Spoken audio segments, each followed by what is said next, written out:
Ladies and gentlemen, welcome to the podcast where if you're not hyped for NXT Takeover New Orleans after last night, well, just quit watching pro wrestling. It's Lost the Midcard. Welcome. We are literally just days before the go-home shows, and then that means after the go-home shows, it's time for some WrestleMania, some NXT Takeover, some Hall of Fame, all the goodies, all the good stuff. And so we are getting down to it. Though I don't know if Raw knows WrestleMania is coming, but I think SmackDown knows WrestleMania is coming. We'll find out. But first, thank you to SpiderDuck.net for being our host, enabling us to be on iTunes and any of your favorite podcasting apps. What you got to do, brother, is search for Lost in the Midcard. Hit that subscribe button. That way you know every time a new episode comes your way every Thursday. Also every Monday after a double E pay-per-view. You can also find us on the YouTube. The subscriptions to all that are on our Facebook page, facebook.com/LostInTheMidcard. Go to that pinned post there, or go to our pinned tweet at LITMC Podcast, where we also share some of the great tweets from the wrestling world, from like Cody and the Young Bucks and Kevin Owens, berating people on Twitter, and El Generico. A lot of good stuff. I'm your host, Jeremy Bennett. You can find me on the Twitter at JBHuskers. As always, my co-host, he is on the Twitter at Raw Showtime. It is Mr. Matt Black. Matt, how you doing? NXT needs to be 90 minutes. Tireless 1 hour show. Yeah. I'm not even saying you got to go 2 hours, but the talent is so stacked on that show at this point. I need 90 minutes of NXT every week. An hour is just not cutting it for me anymore. Yeah. Yeah. He'll probably be there in a few months too. Yeah. Dummy. Yeah. What did I say, Matt? I go, I want a secondary title, and your answer was add more time to NXT if they're going to do it. So yeah. Now we're getting one. There's no reason we couldn't get, a 90-minute edition of NXT every week. I'm not even saying you got to go 2 hours. No, you don't. I think 90 minutes would be fantastic. Yeah, because, and they can, still have plenty of time to do they still have time to do backstage stuff now with an hour. But imagine with an hour and a half, you could have a main event that isn't 10 minutes long, though granted it's good to save those great epics for takeovers. But, yeah, at the same time, I don't think 90 minutes is a terrible idea at all. And we have a guest for the first time in a while. We have a guest on the show. You've heard of me. Nobody told you? Oh. No. Dummy! Find him on the Twitter at no one like D. Mr. Darryl. He's going to Mania. I'm going to Mania. How you doing, Darryl? I'm good, man. I can't wait for Mania. Thanks like, for the coming card on. is stacked. Everything. I know, dude. I was going, but now I'm not. I found that out a couple weeks ago, but some unexpected expenses came up, so I'll be watching it from the couch, which is okay. I'm okay. You paid your $9.99. You're good. Yeah. The only tickets I bought were NXT Takeover and Raw, and NXT sold today. I actually jacked up the price. A backup, I lowered it because nobody was buying, and then I'm like, wait a minute. EC3 and Ricochet are going to be on this show. I bumped it back up to the original asking price of whatever I put. And good job, JB. Maybe I should have put it more. I don't know. You should have put it back up tonight after the show was over. Yeah. Well, the dude bought it this afternoon, so I wasn't expecting it to get bought today. So he knew it was coming. He wasn't a dummy. He read their spoilers. Yep. No, dummy. Yeah. So hey, I got that sold. I didn't take a huge loss on that. I took a fairly decent loss on Raw, which was a bummer, but oh well. Those are sold and more money in the pocket than I didn't expect before. So hey, it's all good. I'll be watching it on my couch. And boy, you know what? NXT was so fucking hot. We're gonna lead off with NXT talk tonight before we get to the headlines. And we kick it off at the parking lot just outside of Full Sail.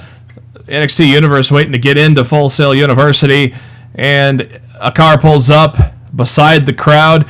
And considering who was behind the wheel, I'm surprised he didn't try to run over the NXT Universe. But Tommaso Ciampa did restrain from killing the NXT Universe. He pulls up. I thought it was great with as much heat as he's had in this whole Gargano feud. I thought it was great to have him pull up while people were in. I think I heard some F-bombs. I don't know, Matt. Did you? I thought I heard some F-bombs in there. I did not hear any F-bombs, but the crowd was definitely loud and vocal in their dislike for Mr. Ciampa. Yeah, I thought it was brilliant, the fact that they did that. They have him pull up, and that was great. And as Ciampa's walking towards Full Sail, Mr. William Regal meets him outside, and that's where we learn that apparently Johnny Gargano has been going to Ciampa's home, and I don't know where else he was going, but he's been stalking Ciampa everywhere. And he asked Regal, what does he need to do to get rid of Johnny Gargano once and forever? Regal goes, well, he's fired. So the only way we can do this is to have a match at NXT TakeOver New Orleans between Tommaso Ciampa and Johnny Gargano, and it's going to have to be an unsanctioned match. When I heard unsanctioned match Gargano Ciampa, I said, fuck yeah. Matt, did you say fuck yeah too? I was pretty damn excited. I've been waiting to hear that this match was official for a while now. Clearly people were like, I don't think Ciampa's cleared yet, and I'm like, I think he is, and they wouldn't be doing this storyline. Oh, he wouldn't be on TV. So otherwise. to get it confirmed tonight that we're getting this match in New Orleans, super excited. I swear, like every single match on TakeOver has the potential to steal the show that night. And as good as the WrestleMania card is right now, they once again they've got their work cut out for them with TakeOver the night before again, because it just looks like it's ready to do some good shit. Yeah, Darryl, you're going down there. What's your most look forward to match of TakeOver so far? Is it this, or is it the ladder match, or what or the championship match? Or I would probably, everybody's going to say like the Ciampa Gargano. Of course, that's going to be a hell of a match, but I'm looking forward to Alistair and Almas. Yeah, and some fuel added to that feud tonight. We'll get to in a little bit, which made me excited because right now I'm like, this is where we're heading, and that's all we got right now. Tonight, at least, gave us a little more, and I liked what happened. William Regal ain't done. He's in the ring now, and he unveils what we have unveiled to you as a spoiler a while back, and a new championship being created, the NXT North American Championship. My dreams have been revealed. I wanted it to be the television title just for old time's sake, but I'm fine with North American Championship just because NXT needed a secondary title with who they have on the roster. And Regal said, just like the United Kingdom Championship that has brought you Wolfgang, Mark Andrews, Trent Seven, Pete Dunne, the North American Champion will hold the title and defend it all over in North America.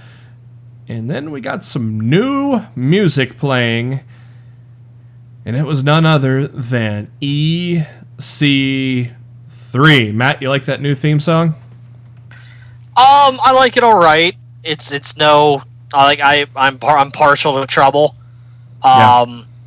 But I mean it's fine. It'll probably grow on me. But it is just nice to see how perfectly WWE timed his television debut with the Feast or Fired happening last week. Yeah. They timed his TV debut, like not opposed to him being in the crowd at the last TakeOver, but they timed his television debut perfectly. Yeah, and I was just absolutely, completely shocked that he had the Fired briefcase from Feast or Fired, but... Oh, yeah, I'm sure you were so surprised. Yeah. EC3 doing what EC3 does best and assumes that Regal just created this new championship just for him to award him it on his first day. Loved it. Great stuff by EC3 there. And Regal goes, yeah, I'm happy that you're here as a competitor, but nobody's getting handed anything in NXT. You got to earn it in the ring. He knows that EC3 is capable, so that's why he signed him. And Regal says that he will get to compete for the North American Championship at Takeover, which makes EC3 happy.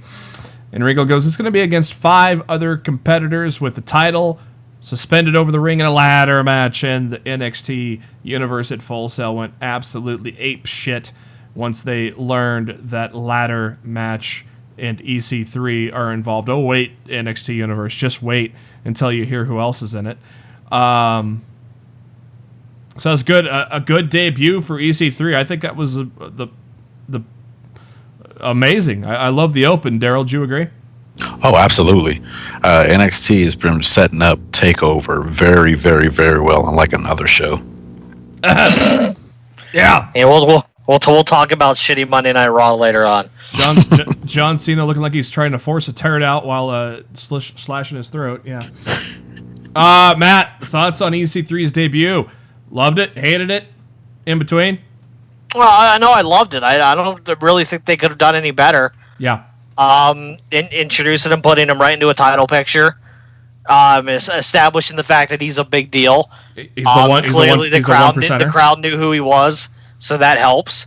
Well, the one percenter is a play off of his finishing move. Yep. So I'm assuming that's going to continue to be called the one percenter. And yeah, I mean, it should be really good. I'm happy that he's back.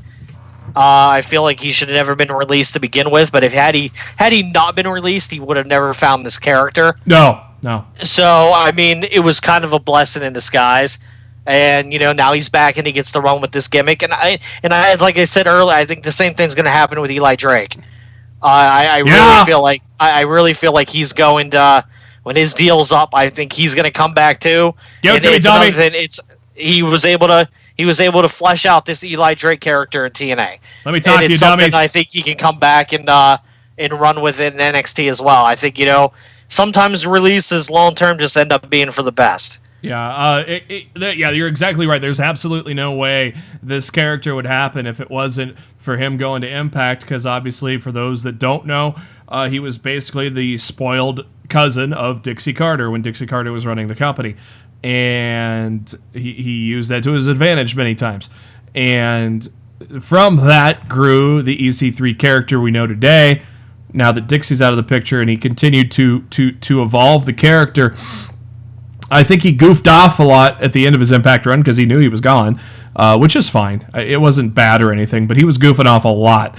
Not much goofing off here, but some funny jokes, some funny lines. I thought it was a great debut.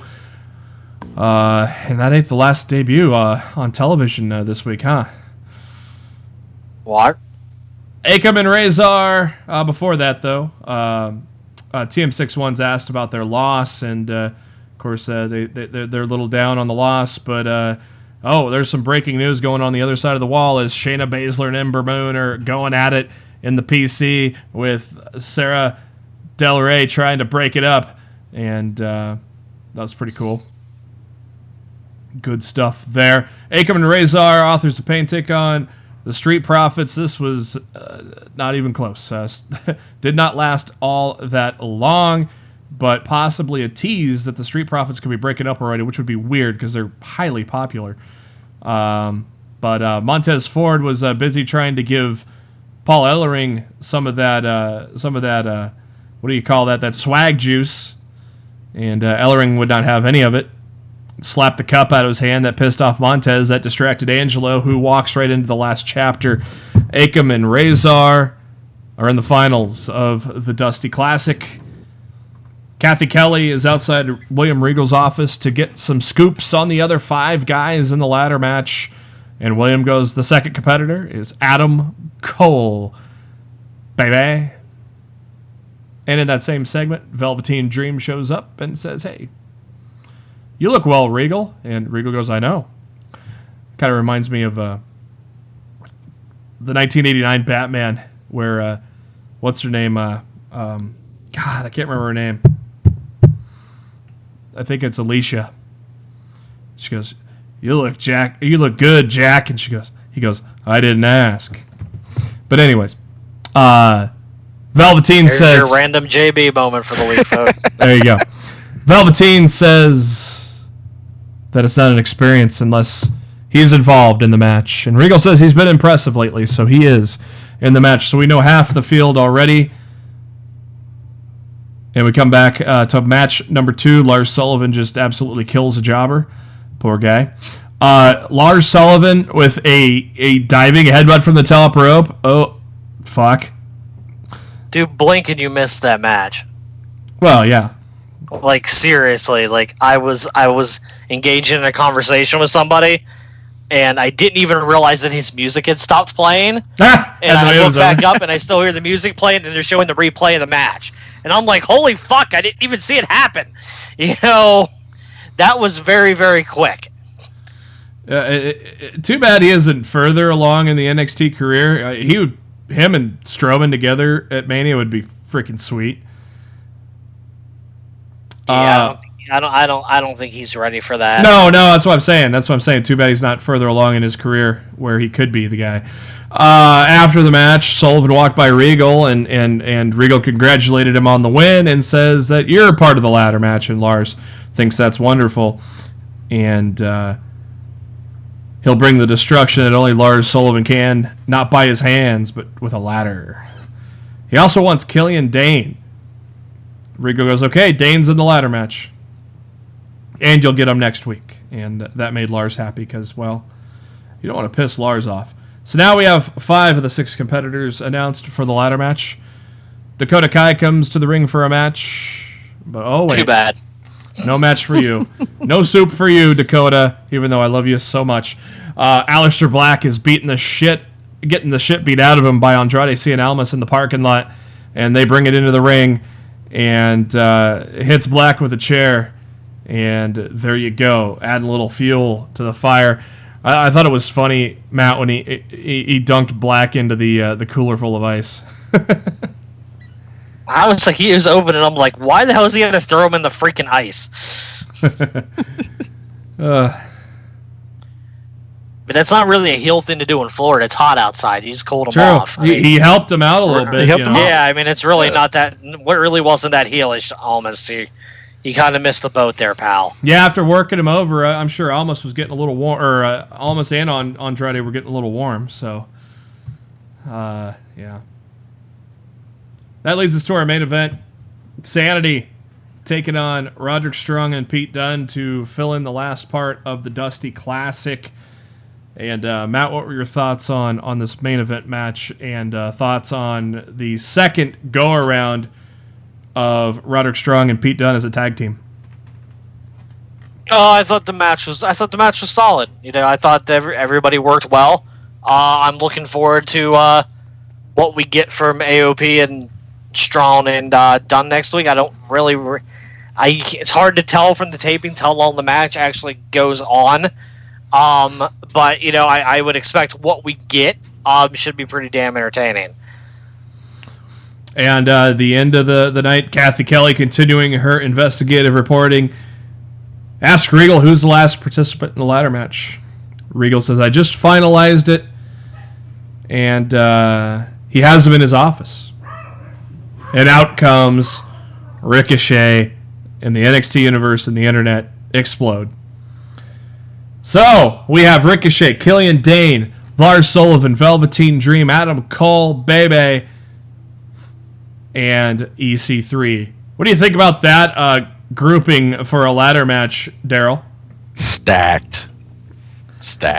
And it's crazy because, like, you would think, you know, based off of last year's TakeOver, to me it was subpar, but they pretty much made sure that New Orleans TakeOver was going to be crazy. Every match on that card is sick, and you pretty much, you're not going to miss a beat at all. You go to the bathroom, you can't even go to the bathroom because you're going to miss something. There's something going on every 5 minutes in that card. But that match, I think it's going to be ridiculous. The sad part is, I'm not going. I'm going to Supercard instead. Wow. Yeah. Yeah, but he gets Cody and Omega, so I've never seen. I really don't feel like you could lose. I don't feel like you're losing that night. No matter where you end up, like you can always watch the other later. If you've never seen Kenny Omega live, then hell. And I think they just announced the 6-man tag match as a ladder match. My God. Yup, Young Bucks and Flip Gordon against SoCal Uncensored. It's going to be amazing. Yeah, I mean, either way, if I go to TakeOver, if I go to Supercard, I'm winning both ways. Yeah. No, like neither show is going to be bad that night. I'm going to be watching them both back to back, and it's just going to damn well be entertaining. I'm looking forward to a great Saturday night of wrestling. And WrestleMania, the card, the build might not be great, but the card on paper for WrestleMania is shaping up to be, pretty fucking great. Yeah. I think this weekend I will be a member of the Honor Club, so we'll see. Also this week, Strong Style Evolved from Long Beach, California on Sunday evening. And Matt, this was a hell of a show, wasn't it? Yeah, it was phenomenal. It was a great show from start to finish, and the main event was absolutely insane. Match of the year, definitely going to be up there for match of the year. Darryl, did you get a chance to watch Strong Style Evolved? Yeah, after sending Matt like 4 messages saying 4-letter words every 3 minutes because I couldn't watch it, but I eventually got it, and like Matt said, that main event was ridiculous. First match of the evening, Roppongi 3K took on SoCal Uncensored, and they get the win there. I really am impressed with 3K. I think the sky is the limit for them. They're going to have a lot of junior tag championship reigns in the future. Second match was David Finlay and Juice Robinson taking on Gato and Hiroki Goto, with Finlay and Robinson getting the win there. Third match was Chucky T and Toru Yano taking on the Killer Elite Squad. Killer Elite Squad getting the W on that one. Fourth match was a fun one, interesting one. Tongaloa Tama Tonga, Gorillas of Destiny took on Marty Scurll and Cody Rhodes. And hey, Matt, Bullet Club's fine, right? Oh yeah, they're totally fine. Yeah. Cody grabbed the mic and he gave it to Marty, and the crowd cheered, and Cody took it back so they could boo. I thought that was hilarious. Cody Rhodes is just he's showing. He's everyone on another level right now. Absolutely. He is showing everyone that he is the main event, no matter where he is on the card. He goes, the Bullet Club is fine. The Bullet Club are friends. Mentioned that Tama Tonga is an OG. God is a 3-time heavyweight IWGP Tag Champ. Wrestlers like this made Bullet Club cool in the first place, but it's superstars like him that made it popular today. And the crowd started chanting, "Fuck you, Cody!" And what, Cody? What? You're chanting Team Cody? Oh yeah, right. Tonga took the mic and says, "You will not deny the people of Long Beach and the people across the world a match tonight, especially the Bullet Club family. New Japan scheduled it. This is going to happen." And we're not on Team Cody, by the way. And Cody attacks Loa, and that gets the bell going. Some great stuff here, especially when Scurll tried to play buddy-buddy with the Gorillas of Destiny when they threw Cody out of the ring in the beginning. Fucking hilarious. Good stuff there. Do you see, Matt, after it's all said and done and the split is official, do you see Scurll on the side of Cody? I really don't, and honestly, it's really hard to determine how this split's going to look like when this is finally all said and done, because the only person right now that looks like they could seemingly be on Cody's side is Adam Page. Yeah. Like, nobody else seems like that they're going to end up being on, like, especially with the Gorillas of Destiny saying we're not Team Cody, so they've already said they're what side they're on. Clearly, the Bucks are going to reconcile with Kenny based on the the end of the match and the end of being the Elite this week, with Nick finally realizing that they can't trust Cody, and Skrull just seems like Skrull's going to be doing his own thing, because there's a chance in 2 weeks Marty could be the Ring of Honor World Champion, which I think he will be. Have you noticed that Marty's been recruiting for his villain club?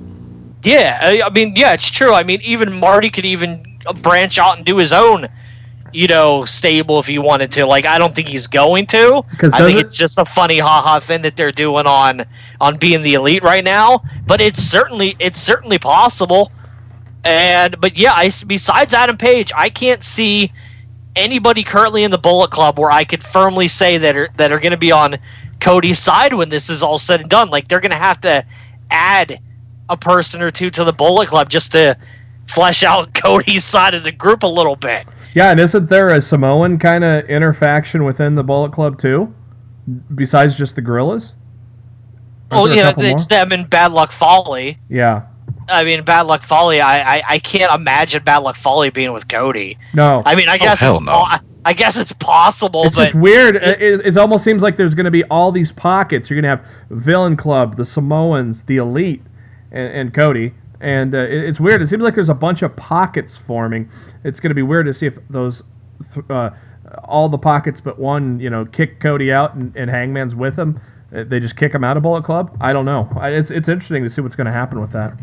See, my thing is, I don't think you kick Adam Page out of Bullet Club, though. I think that would be a detriment to his career right now, because I think thanks to Bullet Club, Adam Page was able to showcase and shine and probably have one of the most improved years of any wrestler in the world right now. Yeah. So you're saying that he did in 2017. Are you saying the decade didn't do that for him? Oh my God! The decade almost killed that poor kid before he even started. I gotta do a Carl Anderson laugh there. I only say that, Darryl, because he hates BJ Whitmer. I can't. Darryl knows how much I hate BJ Whitmer. Yeah, I'm with him. I'm totally with him on that. I like him as a heel. He's a great asshole.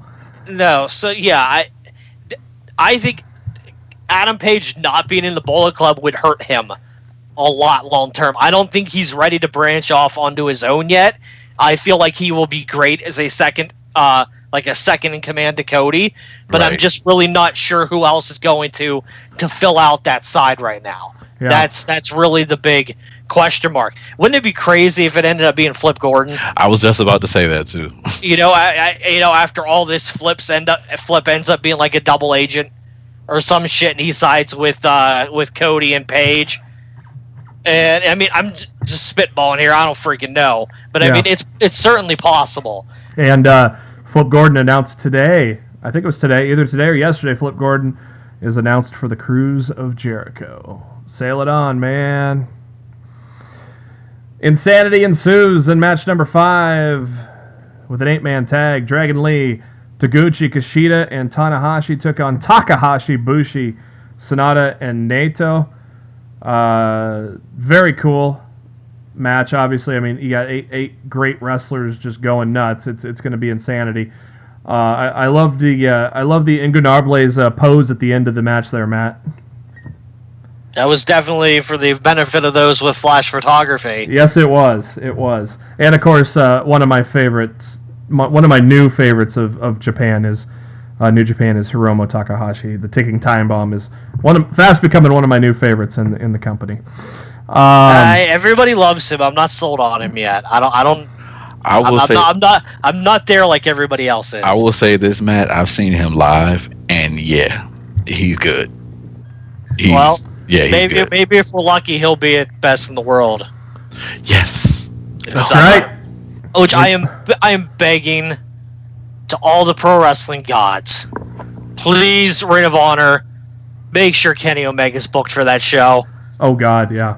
Because Best in the World is like their WrestleMania. You get to see him live in 2 weeks. Yeah. But damn it, I haven't got to see Omega live either. And God, please bring him to Baltimore. You're looking to fill up a pretty large venue. You're gonna need a very big card to fill this place. Yeah. So I'm hopefully checking that box off in September at All In. So. I don't want to wait for All In. I want to see him in Baltimore. Yeah, correct. That's your backyard. So, Rey Mysterio is up next. He wanted to come out and apologize that he couldn't wrestle, and said it sucks. Unfortunately, accidents happen. Talked about his torn bicep. He says he has the utmost respect for Liger. If it happened in 1996, why can't it happen again? Ray gives his word he'll be back soon and step into the ring and wrestle for New Japan Pro Wrestling. So, and what do you take from that? Do you think in your mind, does that mean negotiations to WWE have fallen apart? In my mind, it means Ray wasn't ready, so WWE is not going to sign him yet. So that opens the door for him to work with New Japan to prove he's ready, and then he'll go to the WWE. That's what it tells me. Yeah, I mean that makes sense. He could do a short-term thing with New Japan if WWE didn't feel comfortable with the results from when they sent him down to Dr. Andrews. They're just not going to sign him until he's the same thing happened with Benjamin. Remember? Yep. They're going to bring Benjamin in. They even did the video package for him on the first SmackDown Live, and then he got the physical and he had like a torn rotator cuff or whatever, and they ended up delaying the signing. That was like 6 or 8 months or even more. So it could easily be the same thing with Rey Mysterio. Jushin Thunder Liger, for 53 years old, can still fucking do it. Him and Will Ospreay had themselves a hell of a match. They shook hands before they locked up, and God, it was an amazing match. I mean, dude's 53. He doesn't move like he used to, but he can still dazzle you with an opponent like Will Ospreay, can he, Matt? I thought the match was really good. I Honestly, did too. I was surprised by the amount of hate I saw on my timeline for Will Ospreay. But why? Like, I don't understand. There's a lot of people online that don't like the guy. And I mean, I don't know why. Maybe I just don't know enough about him. Like, they seem to not like Will Ospreay. Like, I don't like Jay White. So I don't know. So it's their opinion, and I respect it. But man, I was seeing a lot of hate for Ospreay on my Twitter timeline Sunday night, and I'm like, damn, like they must know something I don't, because everybody hating on Ospreay. I think Ospreay is cool. Like I ain't got nothing against him. I just thought that was really weird. Yeah, I don't know. Is it kayfabe hate or legit hate? I mean, how could it be? I don't know, dude. It seemed like legit hate. For what reason, though? That's what I don't understand. They literally, he's a dickhead, and he doesn't deserve all the success that he's getting, and blah, blah, blah. And I'm just like, oh, okay. Do they think he's just flips and that's it?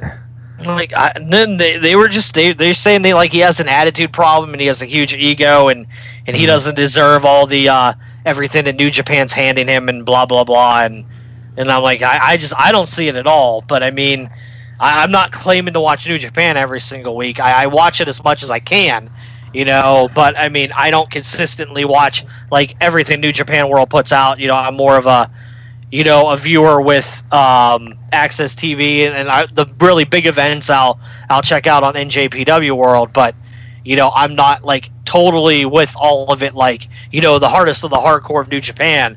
But for some reason, there's just like a group of people out there that really don't like Will Ospreay. So I have not seen that group of people yet. It was pretty weird. I was like, I was very surprised. Great moment after the match. Ospreay shows some major respect to Liger after Ospreay hit the Os Cutter to get the win.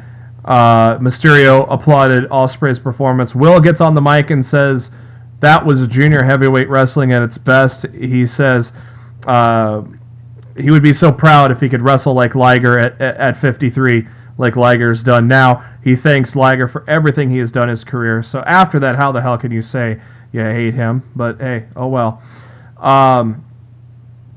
Ospreay says when he won the Intercontinental title at Wrestle Kingdom, he wanted to carve out his own legacy, and to do that he has to go through legends, and he stared right at Rey Mysterio, which got Long Beach going, ooh yeah. As we may see IWGP Junior Heavyweight Championship, we may see a little Junior Heavyweight Championship action between Ospreay and Mysterio in the near future. But before that could happen, Marty Scurll came in and attacked Ospreay with an umbrella. Mysterio came in with a save, and Marty pulled off Mysterio's mask. Some of the young lions came in and covered up Mysterio's face as they retrieved the mask that Marty left behind. And Marty trying to fit the mask on quickly was hilarious. Yeah, it was. It's like fat head in a little coat, right? Ray offered his hand to Ospreay, and they shook hands. I thought that was a really cool moment that they did there. And the attack was cool too. So, former champ wants his title back. Ain't nothing wrong with that storyline. Yeah. Great tag match after that between Tomohiro Ishii and Kazuchika Okada against Zack Sabre Jr. and Minoru Suzuki. So basically, a couple of talented in-ring performers with basically badass motherfuckers as their tag partners. Ishii and Suzuki. Holy shit, were they slapping the fuck out of each other, weren't they? Look, like I said on Twitter Sunday night, if you watch that match and you still don't know what the fuck strong style is, now you know. That was it. You know, I can't even explain to you anymore. Just watch that damn match. If you don't know what strong style is after that, yeah, I can't help you. I can't. That's like that was the personification of strong style. Oh my god, it was so good. In the end, Sabre puts on one of his many submission holds, and Ishii had nowhere to escape. Referee decided to go ahead and call for the bell, and that was it. After the match, Sabre and Suzuki attacked the referee as well. Poor guy. Are you liking the rocket that they're strapping up to Zack Sabre Jr.? To either one of you guys, do you think it's well deserved? I'm gonna personally just put a little quick chime in. Ever since he's joined Suzuki Gun, I think Sabre is really bounced into a different level, which happens when you turn heel with a lot of guys, and so I think it's cool. I don't know if it's exactly good enough to be challenging Okada. That's why I'm asking you guys. What do you think? Me personally, I feel this is only a mini push for him, just because they're lining him up to feed him to Okada. He's still facing Okada. Yes, I know, but they're doing the mini push behind him so he can face Okada. Mm-hmm. But there's nothing in me. There's not a bone in my body that says that Zack Sabre Jr. is taking that championship from Okada. I don't think anybody. I don't think anybody believes that. I don't think anybody believes that. You know how WWE will. You know, over the past 10 years, WWE will take a talent that's kind of, they're kind of hovering in the mid card, and then they'll give them like a main event push for 2 months, and then feed them to Cena and push them back down the card. That's kind of what I feel like they're doing to Zack Sabre Jr. right now. Yeah. I feel like they rose him up. They're rising him up for a little bit. They're gonna put him in the ring with Okada. Okada's gonna beat him, and he's gonna go back down. I could be completely wrong, but I mean that's what I feel like they're doing. They did something similar for, remember when, as much as I love LIJ, they did something similar with Evil. Like they kind of progressed him and gave him a little bit of push just to feed him to Okada. Same way, I think. Yeah. But I'm with you, Matt, on the same thing. I don't believe for a second that he has the skill, or I mean, just period, to take the title from Okada. If Naito couldn't take it, if Kenny couldn't take it twice, why the hell would Zack Sabre Jr. take it? Yeah, I might have a heart attack if I wake up the morning after that match and find out Zack Sabre Jr. beat Okada. Yeah, ending one of the longest reigns in history. I think he's approaching that longest reign in history, isn't he? I still think Omega's going to be the one to take that title from him. Yeah, I've been saying that all along too. Ever since he signed that new deal, I firmly believe that he's going to take the title from Okada, probably in June, the 1 year anniversary of their 60-minute Broadway. Was it them? Yeah, it was them that had the Broadway, wasn't it? I'm trying to think. Their second match was the time limit draw, and then Kenny beat Okada in the G1 tournament. Yep. So it's 1 win apiece and 1 tie. But the 2 times the title was on the line, it was a tie and an Okada win. Yep. So.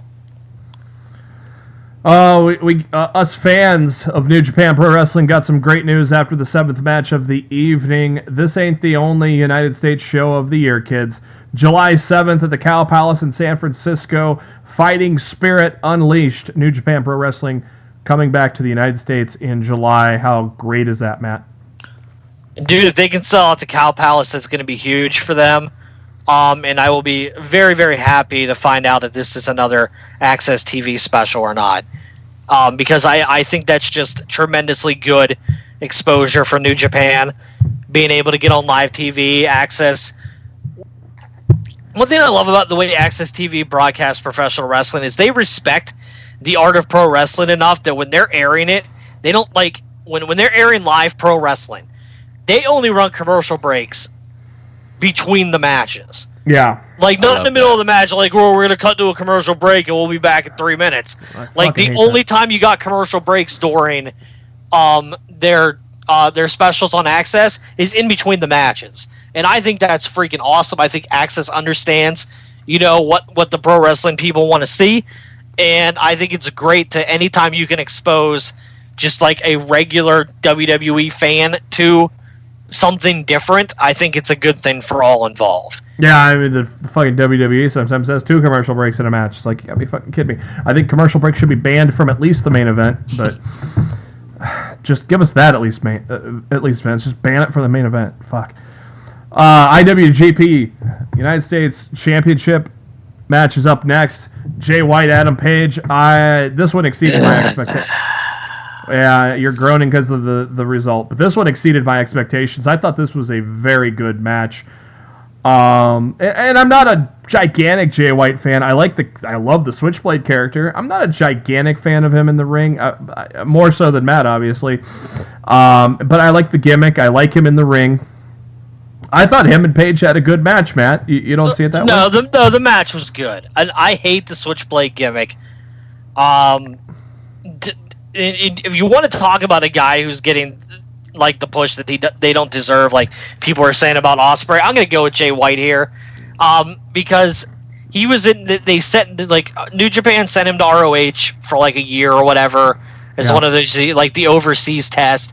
And nothing I saw when he was in ROH made me go, oh my god, this kid's the future of the business or anything. But ROH treated the guy for the most part like the fucking second coming, which was annoying to me from the get-go.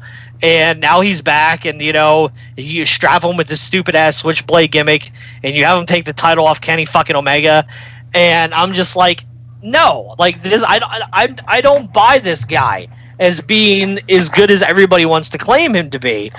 I was definitely pulling for, since this was the only title match on the show, I was really pulling for Adam Page to get this title, because after the last year Adam Page has had, dude deserves it. Yeah, talk about somebody who hasn't been shoved down your throat, but is scratching clawed for everything that he's got, and he just continues to improve. Every time I see this guy, he's better than the time I saw him last. And I would have loved to have seen him capture the U.S. title on Sunday, and I was pretty annoyed that he didn't. Yeah, with it only being the only title match on the card, I thought a change was happening. Especially since it's the U.S. title on their second ever U.S. show, but that did not happen. And I've said this before with Jay White. I think the reason for the ROH push and the New Japan push, he has a lot of people respect him in the company, and the fans in Japan. They have a lot of respect for this guy, and so I think that's a lot of it. Is just he has a tremendous amount of respect from the wrestlers there in the dojo and the fans in Japan. And I think that's it. Darryl, what are your thoughts on Jay White? I'm not really impressed. I mean, he is, I'll just say mediocre at that. Like Matt said, he didn't impress me at all. You put him in matches against Jay Lethal and Jay Briscoe, and he did nothing for me at all. Like, I still don't understand why they put the title on it, and you take it from Kenny. I mean, not that it hurt Kenny in any way, but still, not with Jay White. You know what I mean? I would have done better if Naito or let's just say Suzuki, or you know what I mean, someone who has more clout in New Japan. Like, that kind of threw me for a loop, that they had that push for him specifically. I'm not impressed about this. I'm not impressed about his character either. Page went for the rite of passage, but White countered it with the Blade Runner to get the victory. After the match, David Finlay attacked Jay White, and he became Matt's new favorite wrestler. I can't hate on Finlay, man. I like Finlay. Yeah, Finlay's awesome. He's a tough son of a bitch. You got to beat it. If you're a Finlay, you got to be a tough son of a bitch. I don't see him taking the title off of Jay White, though. I don't. I don't think he's going to lose the title until they come back to the States in the summer.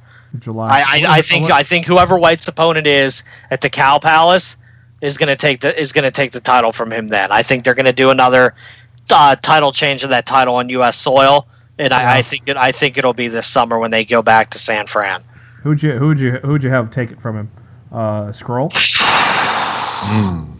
I don't know if it's going to be Skrull, because Skrull's still involved in the junior heavyweight title picture. Yeah. Honestly, dude, you know who wouldn't be bad? I'd put it on Cody. Yeah. Cody's clearly doing good things in Japan right now. He's the American Nightmare. Yeah, I could totally see him. I could totally see the Omega and Cody feud continuing past Supercard of Honor, and in fact I expect it to, and I could totally see Cody I'm gonna beat the guy that you couldn't, and I'm gonna bring the United States Championship back to the US because you failed and you're a Canadian, or just something smarmy or dickish that Cody would say, and I could see him winning. I could totally see him. Yeah, I could see him playing off his name, quote unquote, the American Nightmare. There it is. Yeah, and I could totally see him winning that title. Yeah, that'd be good. That'd be a good idea. God, main event, man. Oh, jeez. Jesus. Match of the year candidate. Write it down. Mark it down. Etch it in stone. This was a 40-minute war. Notice how the tables weren't the little Japanese tables. They were the thank God. The full-size American tables. Yeah, those look like fucking ironing boards. I don't get it. Yeah, they did.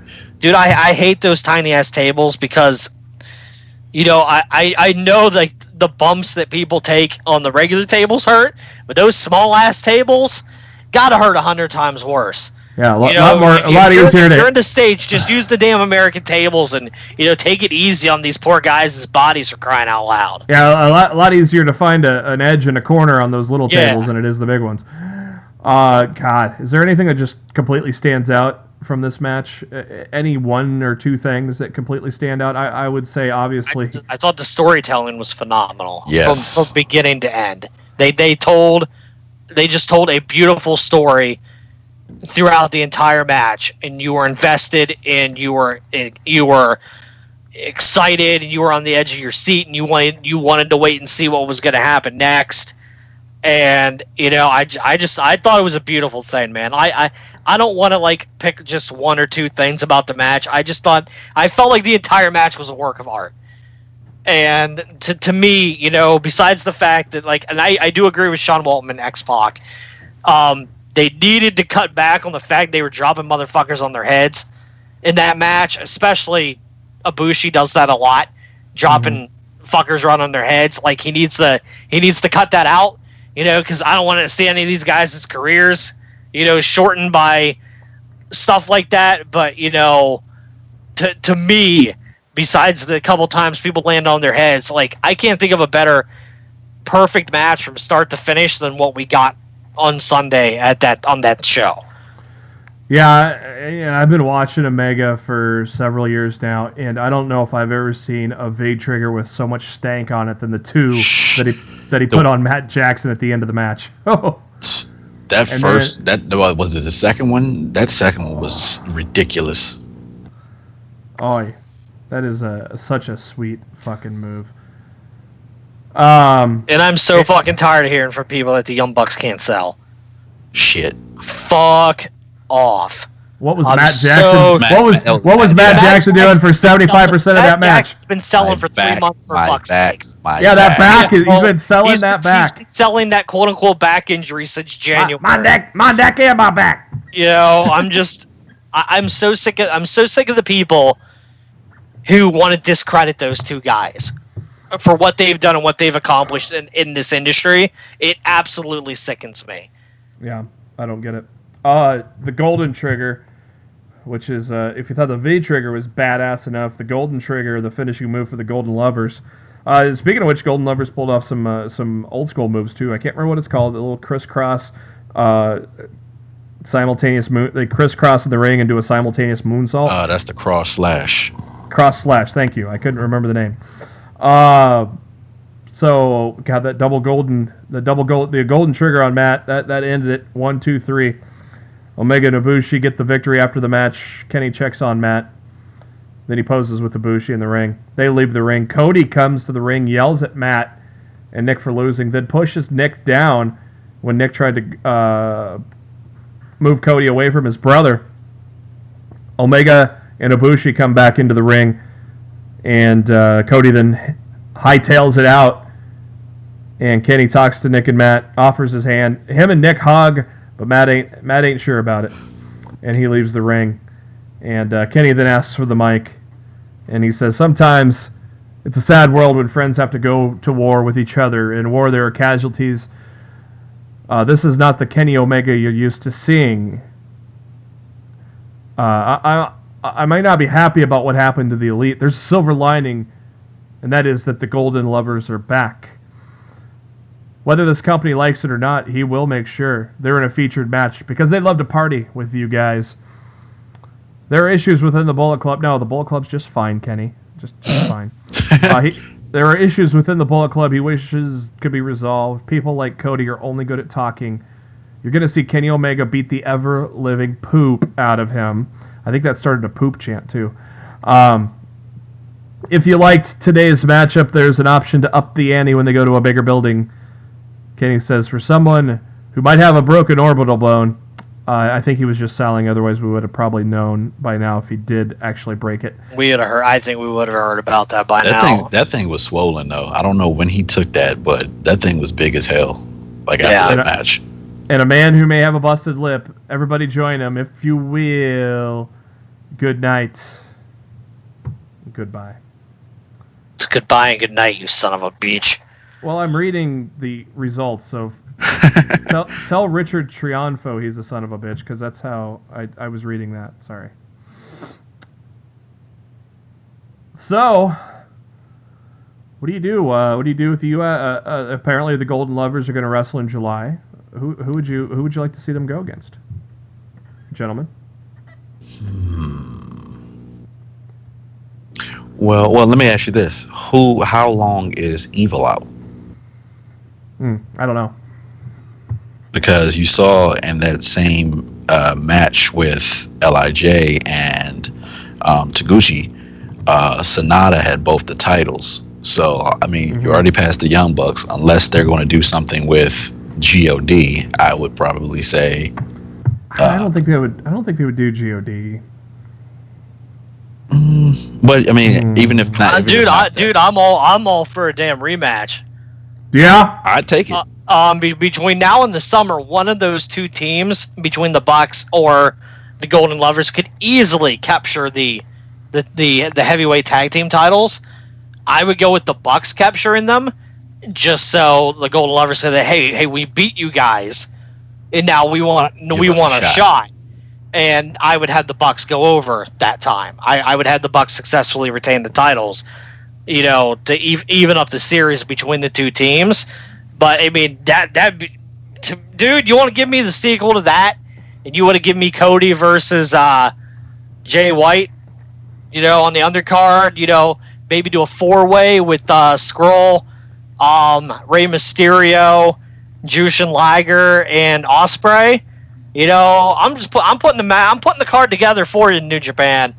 It ain't that difficult to make the crowd happy. You can get some good shit in there at the Cow Palace, man. And you're gonna have to have a stacked card to sell at the Cow Palace. It's gonna have to be unloaded. It's gonna have to be like a Wrestle Kingdom worthy show. It's gonna have to be. I thought it was. I'm sorry, isn't it more so like a tournament? Because they did mention that the G1 tournament and within the card. I thought they were just calling it a G1 special. Yeah, I wasn't sure. Just like last year. Yeah, last year was a tournament for United States title. So I'm interested to see if they do the same thing similar, because they did mention that it was the G1 special tournament or something like that. That'll be interesting. It's gonna be interesting to see what they choose to do. If you don't go storyline, if you just want to go pure match with the Golden Lovers in July, put Ospreay and Tanahashi together. Jesus. Have them face the Golden Lovers. Look, and if you don't want to do the Golden Lovers over there, if you want to make New Japan wants to make their mark in the United States, you do Okada and Kenny at the Cow Palace, and you put the title. Yes, and you do the title change in San Francisco, and let Kenny win that title in the United States. You want to make your mark in the States. You want to tell WWE that, damn, we're fucking here and we're not playing around. Change your biggest title in the United States this summer. Yeah, in front of a live television audience in San Francisco. Yeah, that's what you need to do. It's going to tell people you're not fucking playing around. Somebody better pay that man. And Kenny was just out of a war, so it's not like he's saying the Golden Lovers are here to stay. Oh yeah, they're guaranteed to wrestle in July. Now, very well could be Okada Omega, and God, I hope they do it. I hope they do it. I hope that IWGP Heavyweight Championship changes. I don't know. I don't know if the brass wants it to change hands in the United States, but that's money right there. If they do, to me that's best for business, man. Evil expanding your audience right there. Evil fractured his orbital bone. The New Japan not saying how long he would be out. That was in February. I would assume 4 to 6 weeks, probably. So I don't know, dude. Fucking Aries fractured his, and he was out for 8 months. Yeah, that's true. But since they're not given a time frame, I'm wondering. Yeah, I don't know. That's a good point. He could be out for a while with a fractured orbital bone, because isn't that exactly what Nakamura did to Aries? Yep. He was out for 8 months, man. So. But that's my question. What do you do with the heavyweight titles, though? Maybe you put them up in a tournament. Maybe you put another member of Evil in there and have them, defend the title that way. Well, now is the Bucks moving up to heavyweight after that whole thing with the Golden Lovers? Remember, the original thing was, they're going to join the junior tag division. We're going to move up to the heavyweights. Well, they're both in the heavyweight tag division. Oh, I thought the Golden Bucks, Lovers were. The Golden Lovers are in the heavyweight tag division. Yeah, I thought they were in the junior because that's what made the Bucks move up. No, the Bucks moved up because that's where they were. Oh, okay. And that was the Bucks' first heavyweight tag team match in New Japan. Because that's where they were, and they were claiming they're the best. Yes, exactly. Yeah. Gotcha. Okay, I thought it was the other way around. They didn't want to further the split that Cody was putting in there, so they moved up to avoid them. Okay, gotcha. No. They moved up to challenge them, essentially. It's rare that we get into headlines an hour into the show, but we're going to do that now. We just had 2 amazing shows to talk about between Strong Style Evolved and NXT. As we speculated... And let's face it, nobody wants to talk about Raw. That's true. Yeah, we're going to fly through that one pretty quick. Yes, we are. As we speculated a while back on the podcast, Jim Ross is joining Westwood One. The show will debut sometime in early April. April 11th. Oh, you got the date. Thank you. Jim Ross report. I was just looking at the official announcement from 2 days ago, so I didn't have the exact date. But yes, Jim Ross puts on a hell of a show, so good to have him back in the podcasting world. The Greatest Royal Rumble, which thankfully is going to be on the WWE Network. Finally, they listened, and now hopefully they do this for every other like big show like MSG, Tokyo. They probably won't, but anyways, John Cena takes on Triple H at the Greatest Royal Rumble. That was announced earlier this week. Who? Do you have Daniel Bryan win the Greatest Royal Rumble? Why the hell not? They haven't said what it's for yet. If it's not for anything, why not give everybody what they wanted a couple years to go and let Daniel Bryan win the Royal Rumble? Better late than never. No, that was such an unceremonious toss out when we thought he was going to win too. What was that the one? Was that the one in Philly? Yeah. Yeah, this one Roman one. God. Daryl's having terrible flashbacks right now. Yeah, I just can't. Just think of that flipping kick in the corner and the yes kicks from last week, and all will be right in the world. Thank you. Major League Wrestling has landed a television deal. They will debut Friday, April 20th, 420, man, on beIN Sport, a cable network that carries a lot of international sports programming. It's headquartered in Miami, Florida, and it's available on Verizon, Fios, Dish Network, DirecTV, AT&T, and Sling TV. No, if it's on Fios, I'll have to look it up. Yeah, I don't know if Spectrum's getting it. We'll have to look. I did pay extra to get Pop and Access, so maybe I have it, and I just don't know it. What do you think of MLW getting a TV deal, Matt? I think any indie promotion that can get a national TV deal is a good thing. I don't know. I really don't know anything about the promotion. But if it's on my television, I'll always DVR it and check out pro wrestling and see what it's all about. See if it's worth my weekly watching attention or not. So the more the better on stuff like that. I don't discriminate on pro wrestling, man. Like, it's all good for me. I'll watch whatever you put in front of me, and I'll tell you if it's good or bad. But yeah, that's cool by me. I'll guarantee you the television taping that's coming up next week. I guarantee you the championship match to crown their first ever champion is going to be good. Shane Strickland will take on Matt Riddle. That's going to be a hell of a match. Yeah, exactly. That should be good. For those that are more Lucha Underground that don't know, Shane Strickland is Killshot, who is fucking amazing on Lucha Underground too. And we all know Matt Riddle if you're in the Indies. All right, Matt, here we go. I told you I had some Vince McMahon news for you. Oh, yay. Get your wallet out. No. Get your wallet out because WWE has announced their Charity Buzz auctions for the Superstars for Hope Drive. And you can bid on a chance to meet Vince McMahon, Stephanie McMahon, and Triple H and enjoy a backstage tour at SummerSlam. I thought the best thing on that bidding thing was the opportunity to go train with Matt Hardy at the Hardy compound. Wonderful! Oh! I thought you were going to say Dr. Phil. What? What? Meet Dr. Phil with 4 VIP. That's in your W. What? Well, they're just doing things with celebrities. I mean, I don't hate it. Not something I'd have any interest in, but maybe somebody cares. What is get hyped with Mojo Rawley before a live event? Like take a lot of cocaine, bounce around the room? I don't know. I think his family's bidding on that. Gronk's the winner right now. Oh God, that Hardy compound. If I was rich, man. Did you see Zack Ryder's swipe at Mojo on Twitter this week? No. Mojo announced himself for the Andre Battle Royal with the hashtag back-to-back. Ryder quoted the tweet and says, is Gronk at ringside this year too?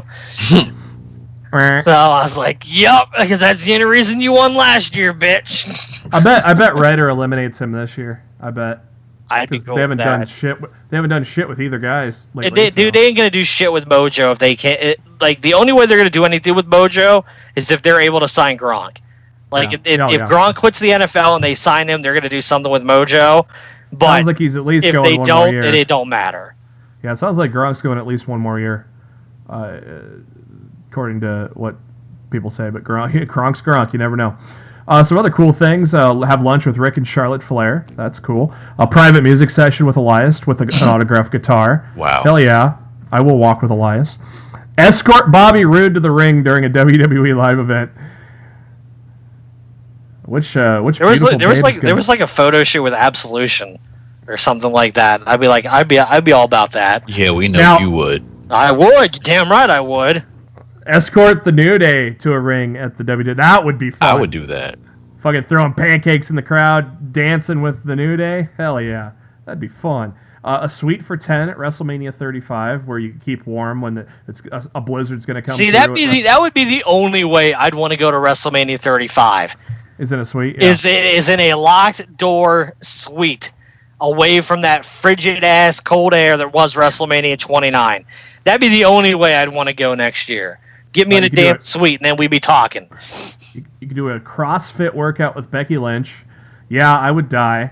So high.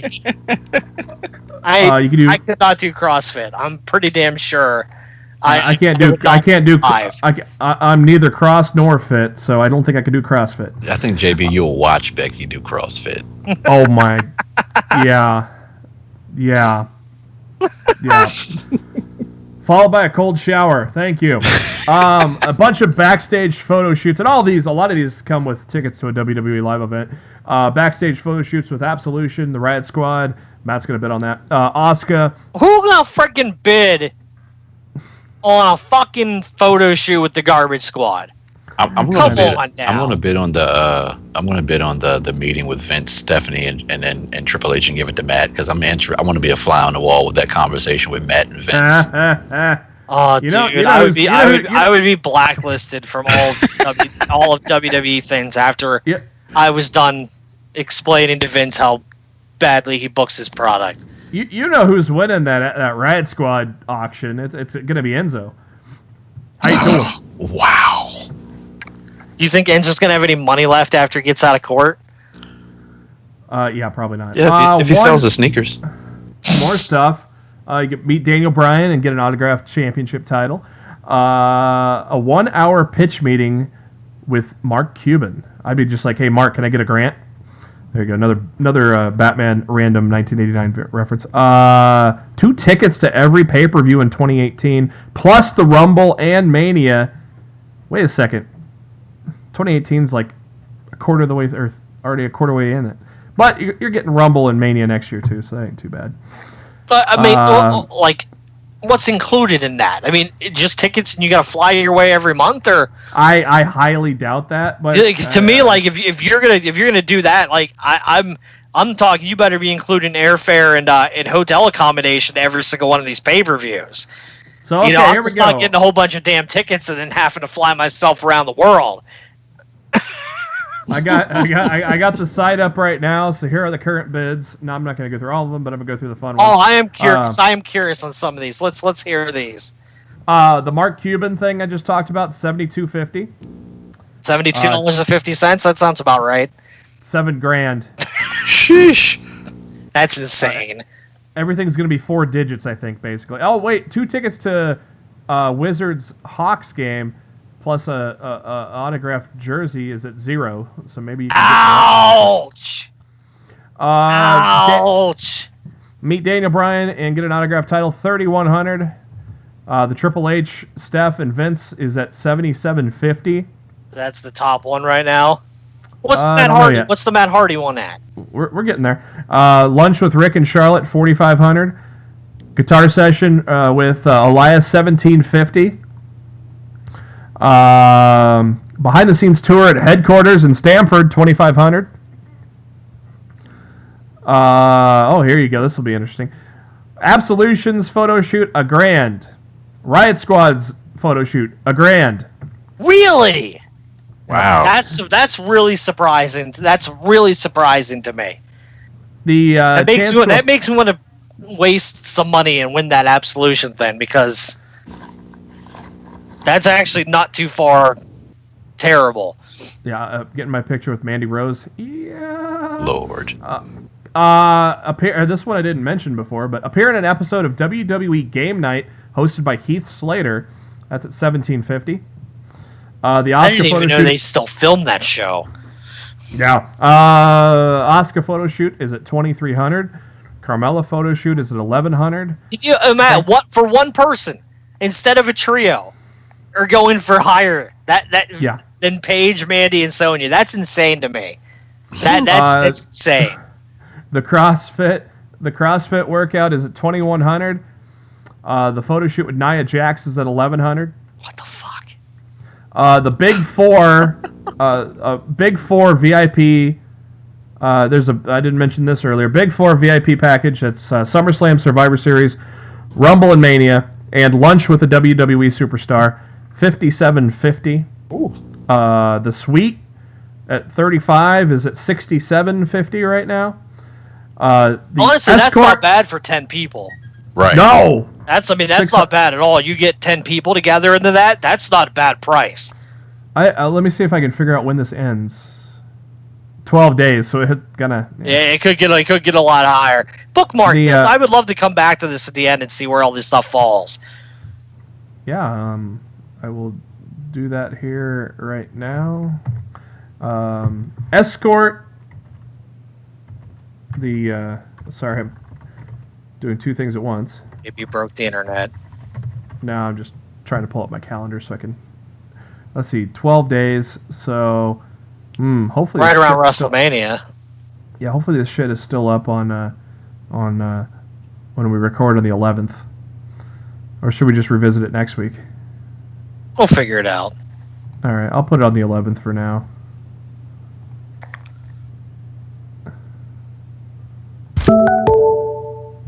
Okay, dokie. Let me get that put in here real quick.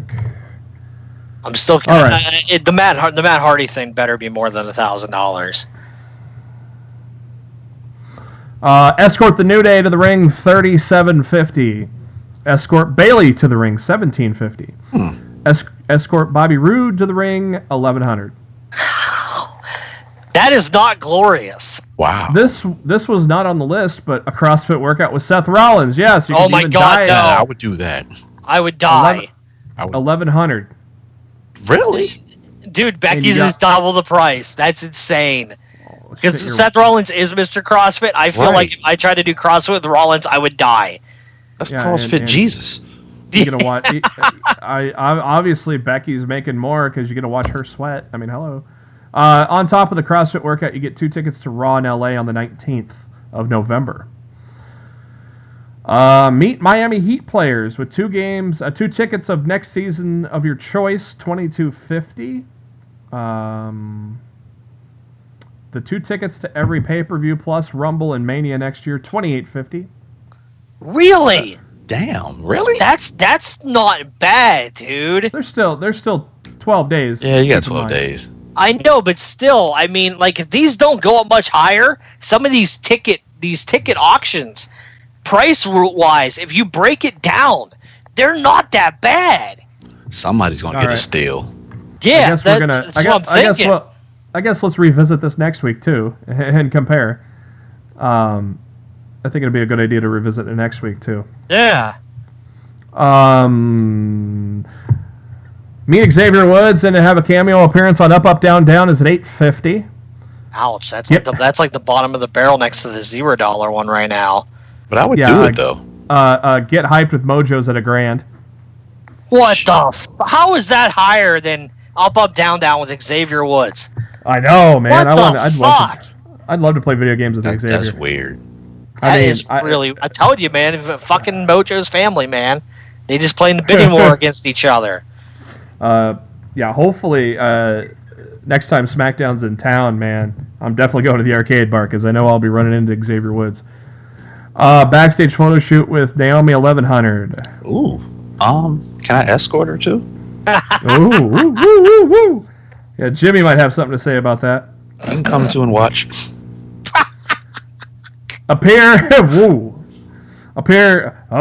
Wait a minute. Appear alongside a WWE commentator and try your hand at being a backstage interviewer.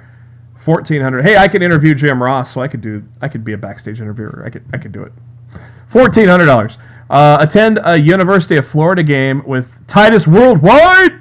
I'm good. $650. $650.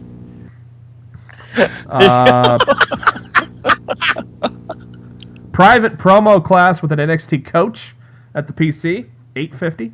A lot of sporting events, Brewers games, Philly games, a lot of games like that. But here we go. Go on a shopping spree with Lana and get 2 tickets to SummerSlam. $1,300. Matt, that might be your birthday gift.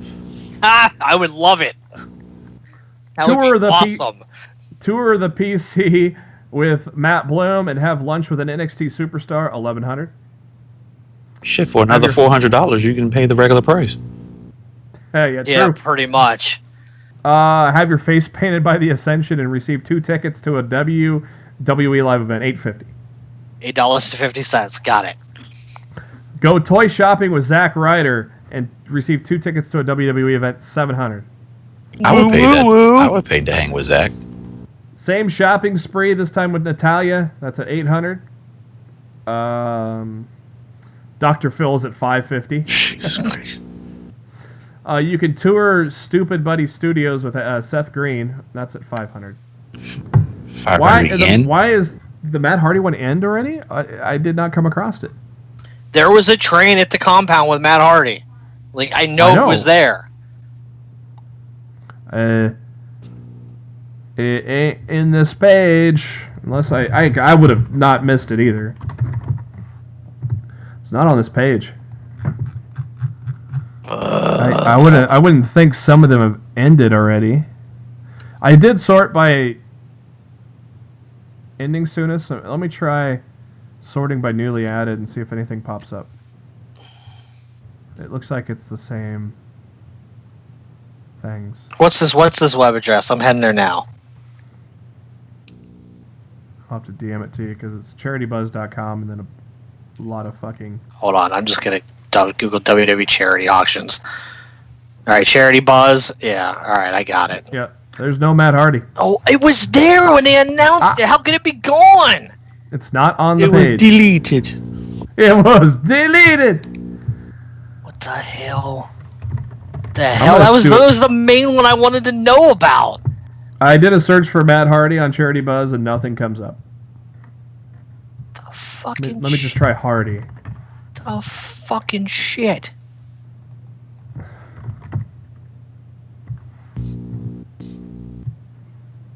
Yeah, I can't find it, man. That's bullshit. That's the one I actually gave a damn about.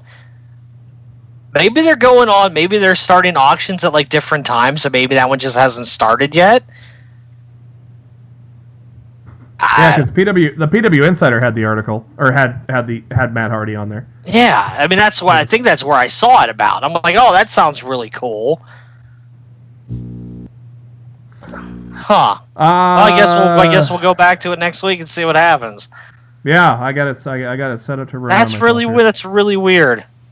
Former WCW and IWGP champion Leon White, better known as Vader, had open heart surgery on Monday, and his son Jesse posted and said that the surgery was a success. It was worse than expected. Long road for recovery. We'll keep you posted. And Vader then posted yesterday, "Fear no man, feel no pain. I'm sorry to say the feel no pain is a bunch of BS. Worst pain I've ever been in. Even worse than getting hit in the back with a shovel by Mick Foley." So, I find it hard to believe that open heart surgery could be even worse than you imagined. Like, how bad did you think? Like, how bad did you not think this was going to be? Like, this is a very serious surgery. You know, yeah. I'm just happy the dude made it out alive. Hopefully he makes a full recovery, and hopefully the dum-dums at the WWE put him in the damn Hall of Fame while he's still alive to hit the stage and accept it. So hopefully next year for him and Bam Bam Bigelow and, you know, and stuff like that. Yeah, I mean, got to do it. There's no argument that he's deserving of it. So, yeah, they do it next year, for the love of God. WWE announced on Monday that Shane McMahon is hospitalized with diverticulitis and a hernia. These real or kayfabe, Matt? Well, I sure as fuck thought it seemed pretty damn real until SmackDown, and now I'm like, I'm not sure if it was real or not. And then somebody goes, why the fuck would you why the fuck would you take something as serious as diverticulitis in surgery into a storyline like this 2 weeks before Mania? Like, why the fuck would you do that? That's like that's messed up. Somebody brought this up to me and goes, that might be a dig at Lesnar since he's leaving soon. Saying that Shane just has diverticulitis and he comes back 2 weeks later. That makes sense. I guess it's possible since Vince is so fucking petty. Yeah. But damn, dude, it just seems like it's a really serious thing to say you have, and then you're gonna, be in the ring in WrestleMania in 2 weeks. Unless they end up unless Shane comes out on SmackDown next week and says, I'm not going to be cleared to compete, and I will make sure I get Daniel a suitable replacement. And Roger Goodell comes out and says, "There's been a trade coming to SmackDown, and being Daniel Bryan's tag team partner, Samoa Joe. We're putting Samoa Joe in a tag team at Mania, playa. No matter how we do it." I have put Samoa Joe into so many different matches at WrestleMania at this point. I just want the damn man to get his WrestleMania match this year. I was pissed last year when he didn't come out. That was kind of messed up.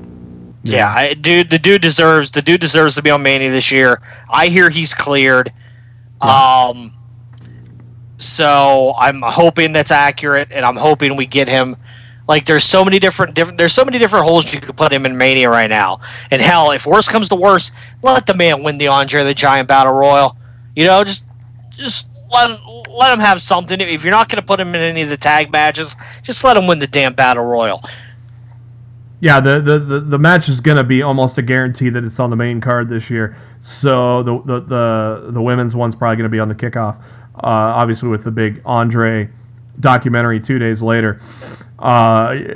We both said this on the show before. A big name is probably going to win it, so Samoa Joe would be a big name.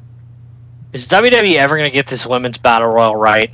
Hell no. Probably not. Because first, the whole Moolah thing, which clearly seems like in the past 72 hours. Anybody listen to us when this thing was first on and everybody started throwing a fit about it? We sit here and lost in the mid card. This could easily be much to do about nothing. Internet rumors, lies, and slander. We hear it all the time. It could be fake news. We don't know. And we're not going to speculate and know for sure one way or another. And, now that, the people won, they went to Snickers, they got her name taken off of it. Now all the stuff that's coming out seems to be, like, proving the fact that all this stuff was BS to begin with. So not only did WWE screw that pooch twice, the new trophy looks like a fucking vagina. I have not seen the new trophy. Are you serious? You guys haven't seen the? Oh my god! All right, well, like seriously, a vag, like seriously? like the inside, you see like the like the little school thing where you put your hands together and then open up your hands. Yes. Dude, I swear to God, I'm not making this up. I can't believe you guys haven't seen this. I'm going. Fucking link. Okay. Well, you guys filibuster. I'm gonna find it and I'm gonna freaking send you guys a picture of this damn thing. All right. Well, I gotta ask you guys filibuster while I find this damn thing. I gotta ask you about the next thing I was gonna cover, so we'll skip that and go to the next one. Hey. Actually, that's related. So hold on while I filibuster while I find the next news item. Live TV, folks. Hey, El Generico, as we made fun earlier. Sami Zayn, of course, playing off the fact that he's fired from SmackDown. He fired up the old El Generico machine and said, "Oh, hello, amigos," and then a -EG web translate. That was the first time in like 5 years that the El Generico Twitter account posted, so that was kind of funny. It has been announced that inducting Jeff Jarrett into the Hall of Fame, we said this made sense, and they did it. Road Dogg Jesse James, of course, was the roadie during the major parts of Jeff Jarrett's time in the WWE. The two have remained close, and Road Dogg is a big reason that Jarrett has been welcomed back into the WWE. So, as we announced last week, Edge and Christian are going to induct the Dudley Boys, and Paul Heyman, as we had given the rumor out a while back, Paul Heyman will induct Bill Goldberg. I still think Bischoff should have inducted Goldberg. That's what I thought it would be. It feels like they're doing it just because they're both Jewish, which seems really ridiculous to me because I don't really know of any long storied history between freaking Goldberg and Paul Heyman.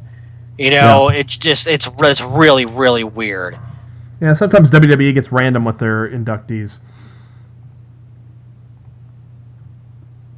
WWE.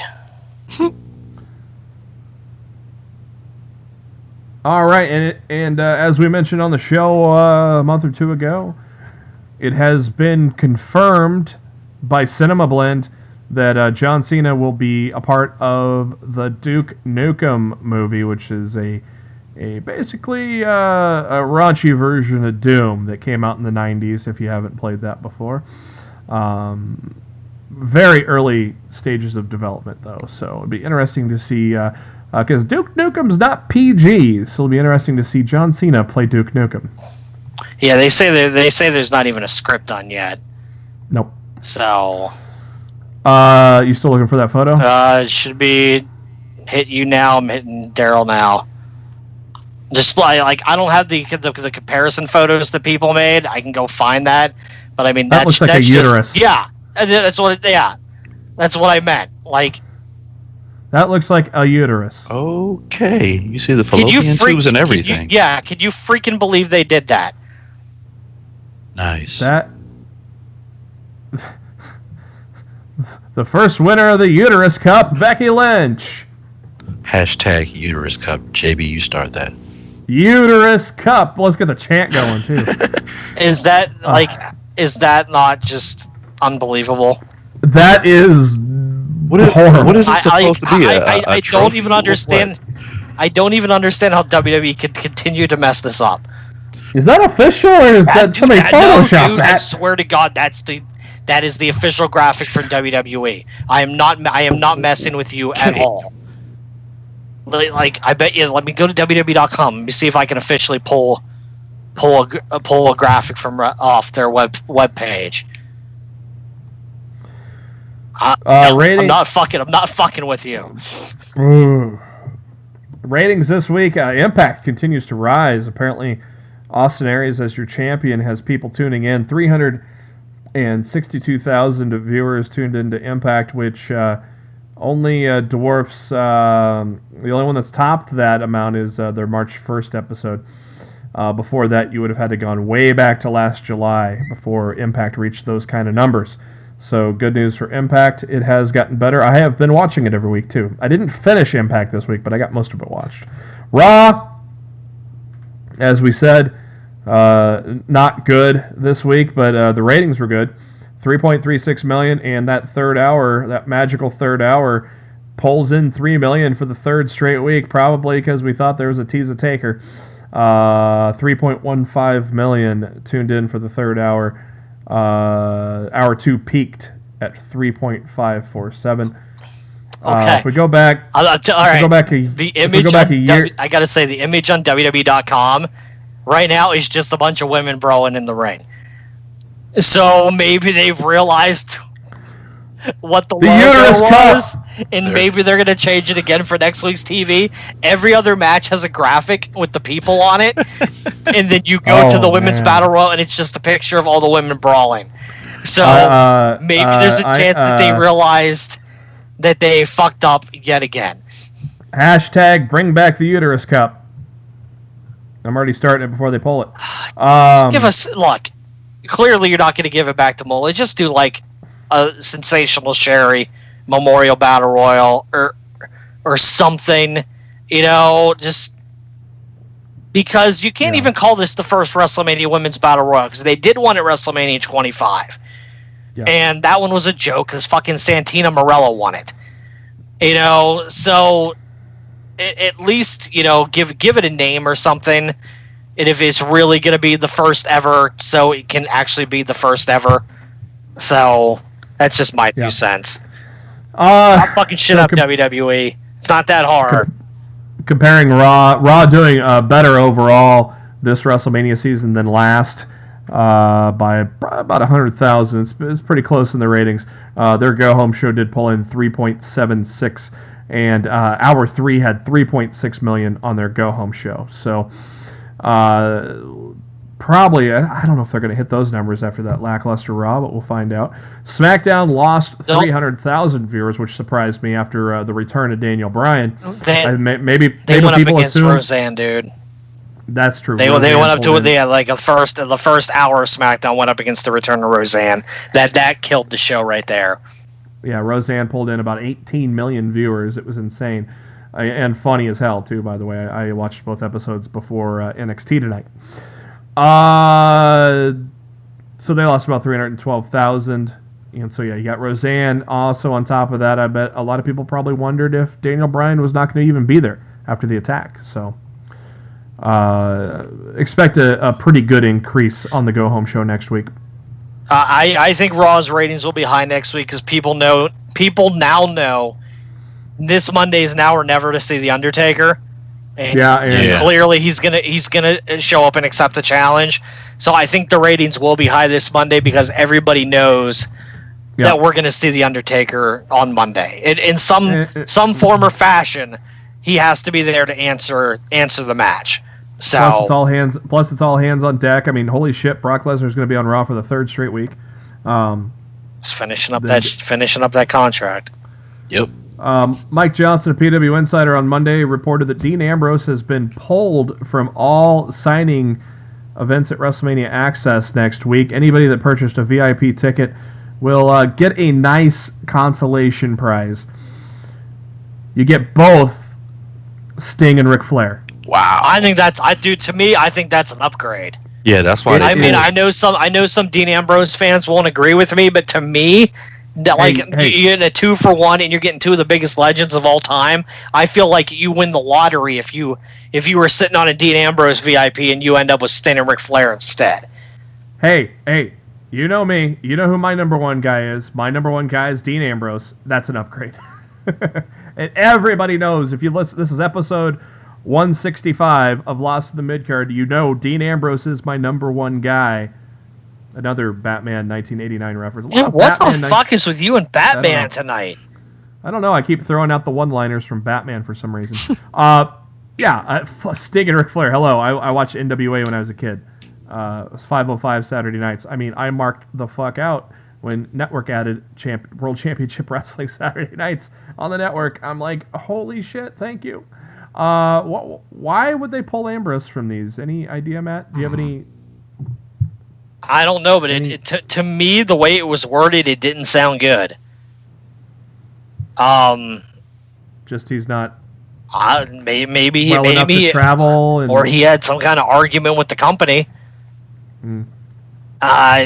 Just the way it was worded made me feel like this wasn't just a routine thing, because he wasn't just pulled from all the WrestleMania festivities. He was pulled from all his other normal autograph signings, like World of Wheels and stuff like that as well. Like, they yanked him from everything. And I don't know, just something about it. Like, when I read it, I just got the feeling that there was more to this than we know, and I haven't been able to talk to anybody that knows anything yet. But I feel like by next week we might know more about this. You don't think he's ahead of schedule, do you? I know. I do not think he's ahead of schedule. Actually, I think he might be behind schedule, and I think that might be a cause of frustration on WWE's part.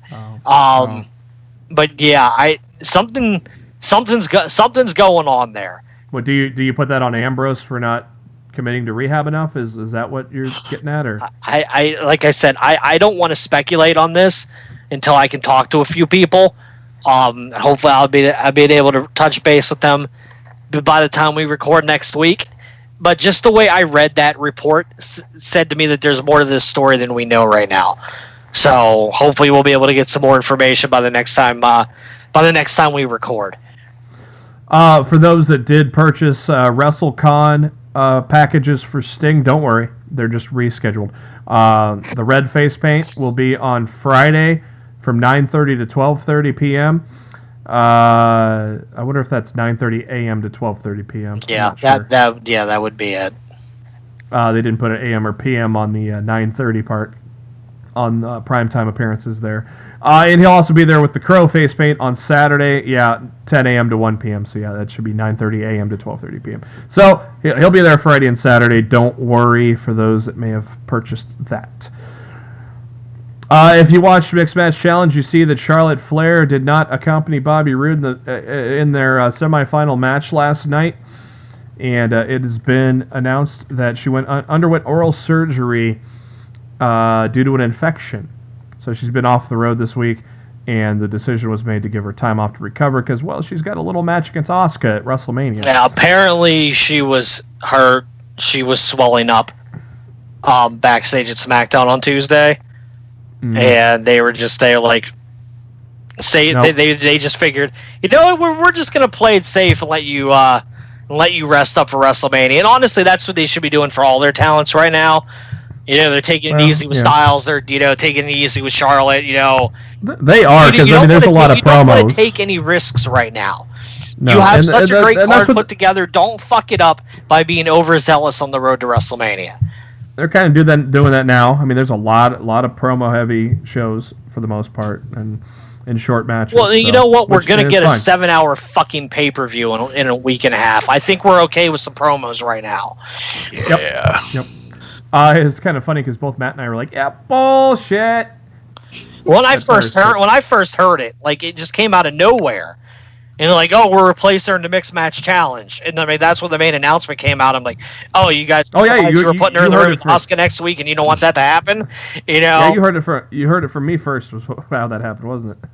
Yeah, I don't remember what. Yeah, you might have been the first person to hit it. Yeah, I DM'd you, and you sent me 25 question marks. I'm like, yeah. Because I saw Becky Lynch's video on Twitter is how I knew.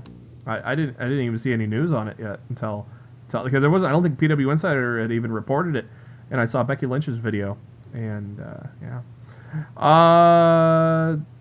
tomorrow or today, as you're listening, Thursday, March 29th, there will be a screening for the Andre the Giant documentary premiere, and the Hulkster will be there, brother, and Big Show and Ronda Rousey will also be there.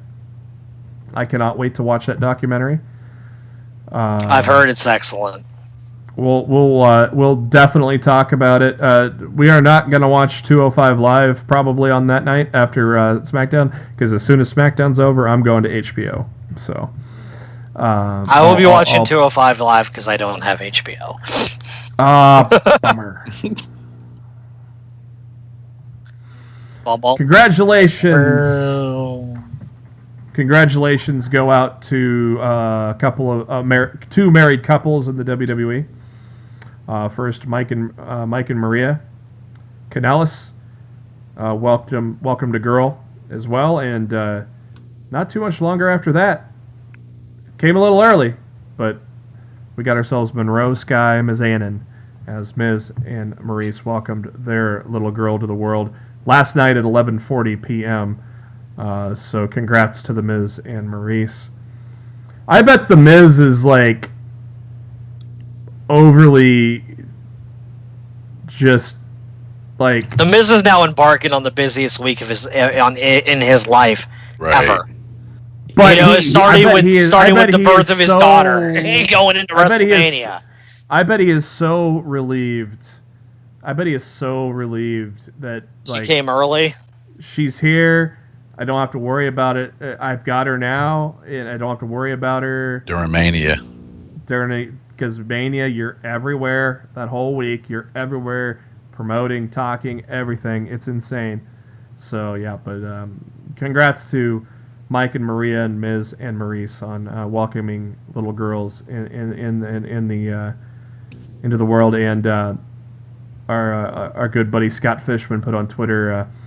Book it for the 2044 Mixed Match Challenge, King Maxwell and Monroe Sky. Oh my. Some trademarks for you. Rich Swann. Wow, yeah, Rich Swann. Bobby Roode, TJ Perkins, and Brian Kendrick were registered as of March 20th.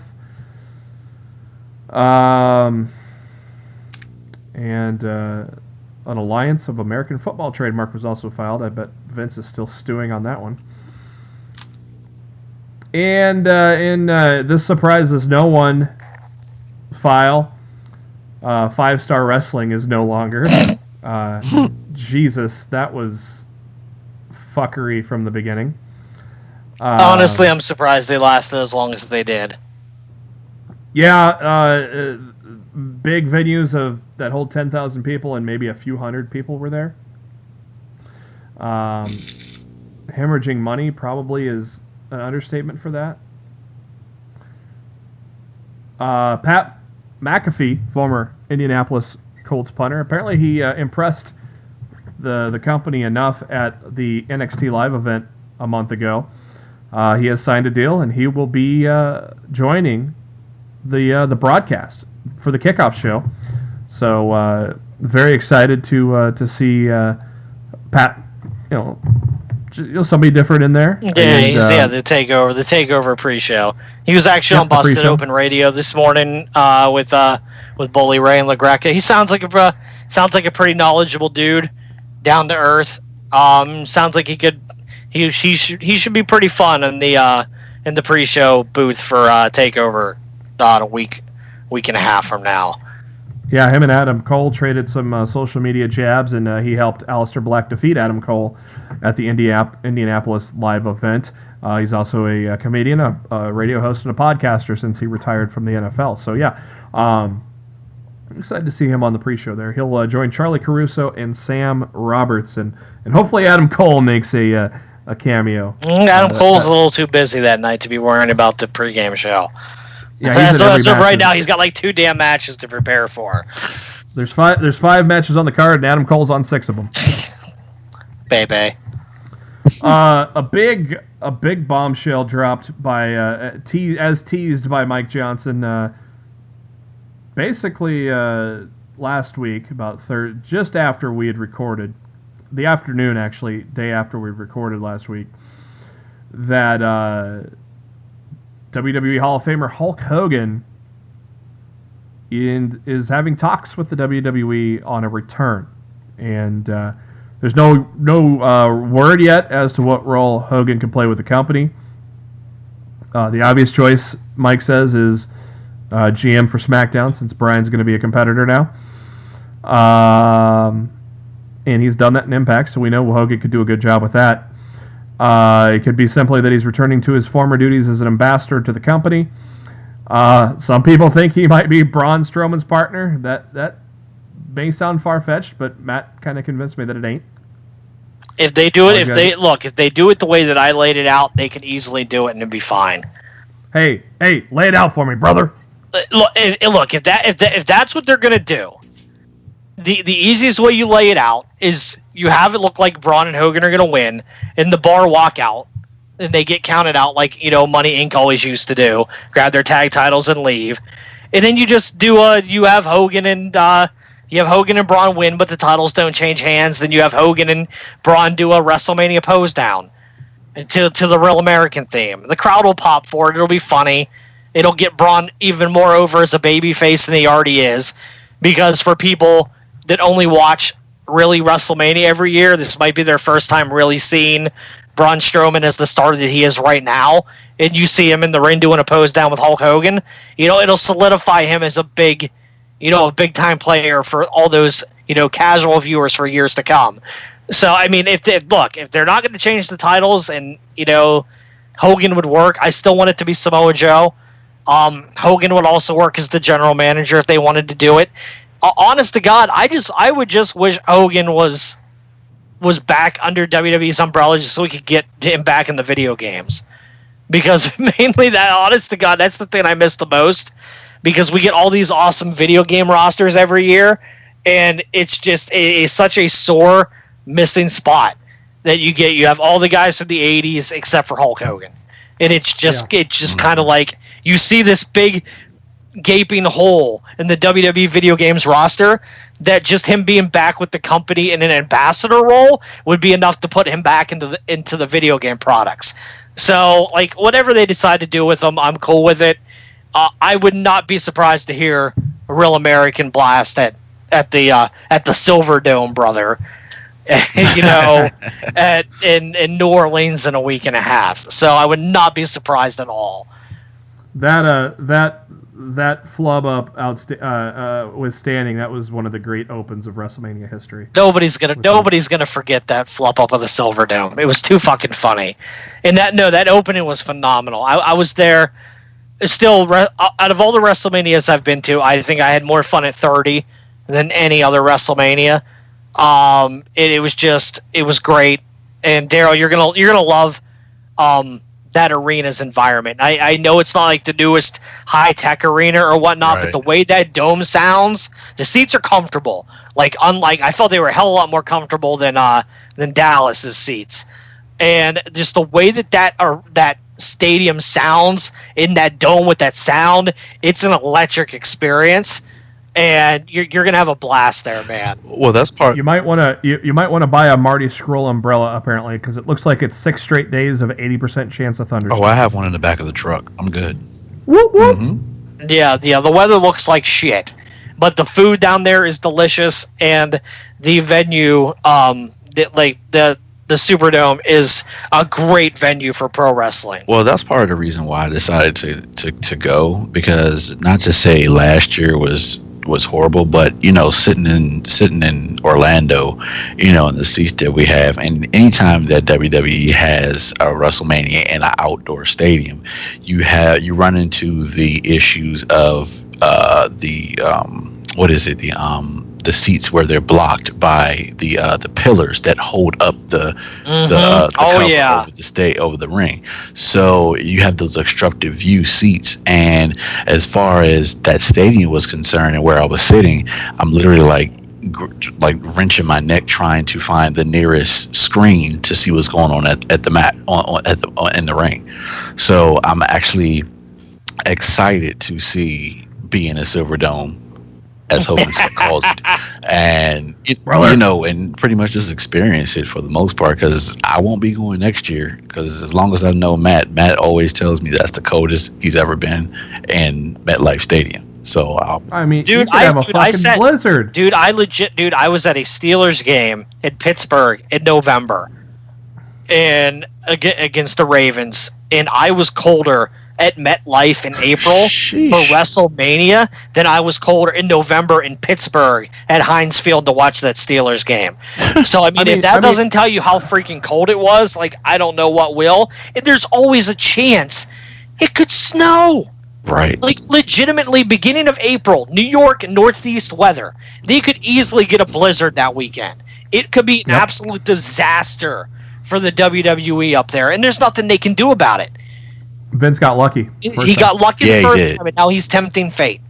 And it's going to be very interesting to see how it pans out for him next year. If I were Vince, honestly, based on the weather and everything else, and of course they probably had this deal with MetLife set in stone for a couple of months now, but you got to think also, like you said, the Northeast weather, especially around this time. If you're going to do it at an outdoor stadium, go on the West Coast, or go to California, where it always is nice. You know what I mean? San Francisco is a beautiful venue for WrestleMania 31. Absolutely. That was a very nice stadium out there. And that was an open air arena. It was a beautiful day. But yeah, Northeast for WrestleMania without a dome over your head, I think it's a huge mistake. And they gambled once and they won, even though everybody freezed their balls off. And now they're going to go back and risk it again. And I hope for the wrestler's sake and the traveler's sake that they luck out with the weather again. But there's a really good chance that you could get up there next year in Jersey and be in the middle of a snowstorm for WrestleMania. Absolutely. And that would suck. But one thing I learned from last year, though, just to tell your listeners of the show, pretty much if you're ever going to go to a WrestleMania and they're going to be at an outside venue, pay attention to the obstructive view seats, because you could be sitting right behind a pillar and you think you got great seats, and pretty much you're just watching the pillar, and anytime somebody goes to the opposite turnbuckles. So just be very cautious when you buy your seats. Yeah, that's definitely something you need to watch out for. Some minor breaking news. The last counts against the WWE in the concussion lawsuit have been dismissed by the judge today. So WWE is clear on that initial lawsuit that was still hanging over their heads there. And I bet you they knew that was going to happen. Because they wouldn't have been so quick to clear Daniel Bryan last week. Mm-hmm. If they didn't think that was about to happen. AJ Styles returned to the ring last weekend, so for those that were worried, he's okay. I heard he only worked like 2 minutes. He was a part of I heard he was part of an 8-man tag. He got like the hot tag in at the end and did like the final 2 minutes of the match. Did all his spots and finished the match. So fine by me. Yeah, you're still giving you're still giving the people that paid to see Styles, you're still giving them the Styles, but you worked them at a minimum, keeping them safe for WrestleMania. It's totally fine by me. I get it. I don't want him. The last thing I want is for some freak thing to happen and us not to get Styles and Nakamura in New Orleans. That would fucking suck. Shortly after the Feast or Fired results happened, EC3 posted on Instagram, "Thank you, Impact Wrestling. Let the third act begin. #NX3." At the WrestleMania 35 press conference at MetLife Stadium, Mike Johnson interviewed Triple H on a number of topics, and also they talked about the current state of 205 Live. And Triple H commented, "It's a work in progress for sure. Every single show we do is a work in progress at all times. If you think, hey, this is what it is, you're done. That's across the board for the WWE. People's tastes change. Time changes. You do the same thing for too long, it gets boring. You have to constantly evolve. It's one of the great things about our industry, I think. It constantly is evolving. You constantly have to be in front of it. The day you stop thinking about, I have something to learn about this, you're done. So to me, it's all a work in progress. 205 is a work in progress. Look, it went in a different direction after the Cruiserweight Classic. Shit direction. Yeah, Vince. It went into a direction that was believed to be the right direction. Then fans told us it wasn't the right direction, Vince. So we've changed course. They told us they didn't like vanilla. So we went to chocolate. And now they're saying... Triple H said this quote, "We're digging the chocolate right now." We're gonna the sexual chocolate trips. So we're gonna stick with it. I think that's the exciting part. The great thing is we can turn on a dime and we can deliver to the people the things they want to see. Sometimes it may take a little bit to get rolling. Sometimes it may happen immediately, but it just depends. I feel like we're heading in a good direction for 205 Live now. NXT's firing on all cylinders. Yes, they are. I think we're gearing up to head into WrestleMania season with a lot of guns blazing, and it's an exciting time. And I did not watch 205 Live this week, but Matt, you did, and you said you heard something you've not heard in a while. This is awesome. Yeah, fans were chanting, "This is awesome" during the main event. And it was awesome. The whole show was, again, it was really good.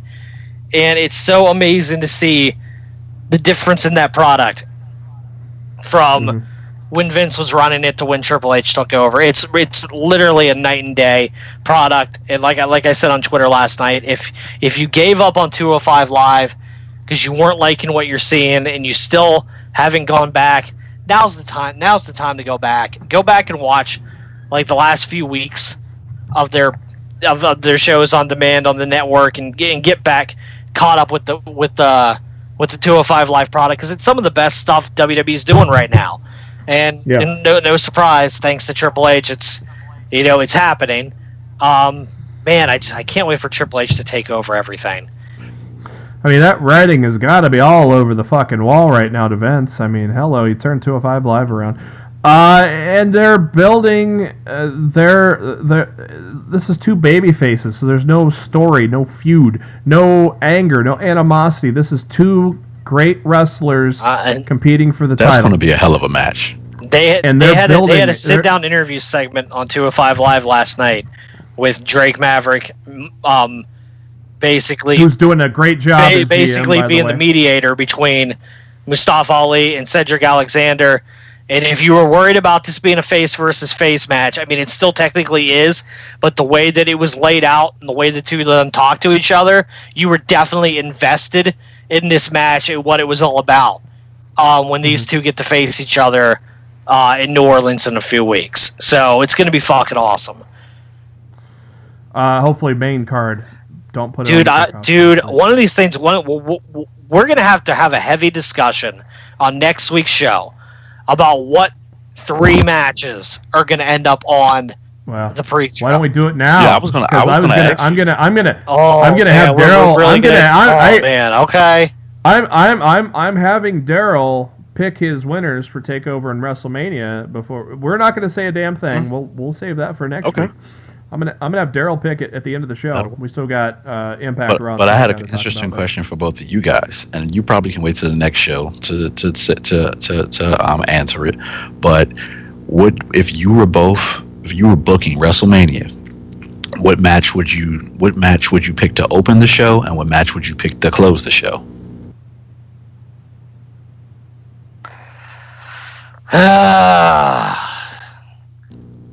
This kind of goes against my whole Twitter soapbox that I stated earlier this afternoon, that I did not give a damn what closes WrestleMania this year, as long as the matches I care about get the time they deserve.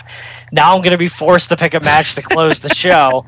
Thanks, Darryl. I appreciate that. Anytime, but you want me to take this first? Yeah, you take it first while I fucking brainstorm real quick. Number one, you put Shane and Daniel against KO and Sammy right in the middle of the card. That's how it be open and closing. Hold on, I'm getting there. Now you're being willy-nilly. The opening match will be Miz, Rollins, Balor. If I'm booking, and of course the closing match, dummy, yeah, AJ and Nakamura. I'm impressed. All right. I put Taker Cena second to last. I put Reigns, Lesnar fourth to last, and as the cooler, I put the Cruiserweight title match in there. Where do you put the silly concert that they always have that I go to the bathroom on? Oh God. I don't think you're gonna have to worry about that this year. Hope so. I haven't heard of it. Because I'm standing with my opinion that Kid Rock's going to play the American Badass out to the ring, and that's going to that makes the most sense. You know, they're going to mix the concert into an entrance. So open and close, Matt. What do you got? I've got my 3 kickoff. Well, is it 3 or is it 4 kickoff show match? How many was it last year? I remember it was. Dallas there's going to be a total of 14 matches after Cena and Undertaker's made official. So I'm assuming there were 3 pre-show matches last year. There were 4 in Dallas. 3 last year, and there was only 3 in Dallas. I thought there were 4, so 3. Okay. See, I think it'll be 3 again. You're gonna fucking think I'm out. You're gonna think I'm out of my fucking mind. Well, I've got my 3, so. This one. You're gonna probably think I'm out of my mind. You guys are gonna fucking hate me, and there's gonna be a lot of people out there that are gonna fucking hate me. Well, first, before we start, hey, hold on. Before we start hating you, what do you open the show with, and what do you close the show with? That's what I'm about to say, dummy. I thought you were going into the pre-show. No, I'm about to say what's going to open the show. People are going to hate me for it, but I got a good reason for it. Give it to me, dummy. I'm opening the show with Styles and Nakamura. Ooh. Because there's no way their time can get cut. True. They're going to have all the time in the world to put on the best match possible, and I would be hell-bent to think of a bigger match to get the crowd more fired up and be more hyped regardless of who wins the match than Styles and Nakamura opening the show. Last year. If Vince is putting Brock and Roman last, put them 2 first. I don't think Brock and Roman go last. I think Cena and Undertaker close the show. But were you asking us what we think or what we want? Darryl, were you asking us what we think or what we want? No, if you were Vince and you were booking WrestleMania, what would you do? What's best for business? If I'm doing it, yeah, like I was more thinking along the lines of what Vince would do. Oh no, I was doing what I would. Yeah, do. Well, if I were running, I'd like to have Styles and Nakamura close too. Okay. What would you open it with then, Brian? You know what? Depending on who his tag partner is, you could open the show with the Bar versus Braun Strowman and mystery partner. But it's all good. It would all depend on who his partner is. Because if it's somebody flat, that's not a good open to the show. It has to be... Right, you want to get the crowd hyped like last year with Shane and AJ. It has to be like a big surprise person. Like, if they're not going to reveal Braun's partner until the night of WrestleMania, it's got to be somebody big. Like, you can't have it be a disappointment. You can't open the show with a disappointment. So, yeah. I said Miz, Rollins, and Balor for the simple fact that all three guys are going to get a huge pop. And you know what? Balor brings out the demon when we don't expect it.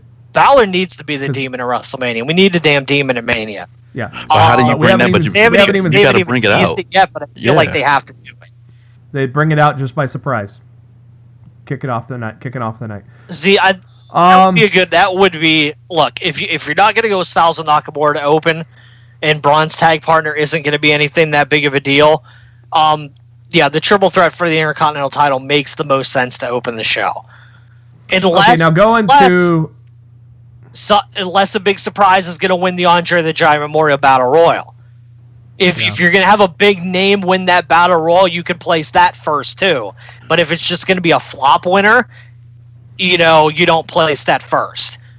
So I mean, there's a whole bunch of moving parts at play here. For what you're gonna run. But I would not be surprised to see Styles and Nakamura open the show. But if that meant they were given all the time in the world to put on the best match possible, I really wouldn't have a problem with it. I just think if you want to be traditional, you would let Styles and Nakamura close the show. I agree. There's been so many years where the winner of the Royal Rumble didn't get that option. That's true. Like the 1 year Alberto Del Rio won the 40-man Royal Rumble, he opened the pay-per-view against Edge for the World Championship. That was the first match on the show. I remember, yes. The Royal Rumble winner opened WrestleMania. So I would not put it past them to do it again. But me personally, I would like to see Styles and Nakamura go on last. I know Vince ain't gonna let that happen. No, so have them go first. To me, it's either Rousey and Angle against Triple H and Stephanie, or it's Taker and Cena. I can see Triple H. Yeah, I can see that. I think WWE's smart enough to not do Roman again. No, they've already done it. They did it at 32. So. They've closed with Roman 3 years in a row. I don't think they close with him again. And they've already closed with him winning too. So it's like, yeah. All right. So pre-show. Now this is not. This is really hard. It is. This is not because they don't deserve the main. This is me booking what I want on the main card. I want the Andre the Giant Battle Royal on the main card. I want the Cruiserweights on the main card. So that means there's some people that are going to have to get bumped. Obviously, we all expected the Women's Battle Royal. That's going to be on the kickoff show. So that's number one. As much as they fucked that up, it has to be on the kickoff show. Yep. Number two, just because the build has been so short for it. I already know where you're going. Alexa Bliss, Nia Jax. Just because the build has been so short for it. Oh, Alexa, stop. My echo goes off there. The only the women, the very vocal, loud women's fans. Oh, if you put two of the three matches on the pre-show as women's matches, they are gonna shit a brick. As much as I agree with you, and I feel like that match should be on the pre-show, let's pull that off. There. All right, let's pull that off. SmackDown tag titles. The Usos. Yeah, Can't do that either. Exactly. That's why this is so difficult. I'm going to tell you what's going to be. It's going to be the U.S. Championship triple threat. That was my third one. Was the U.S. title. And dude, I know you're not gonna like it. It's gonna be Alexander and Ali.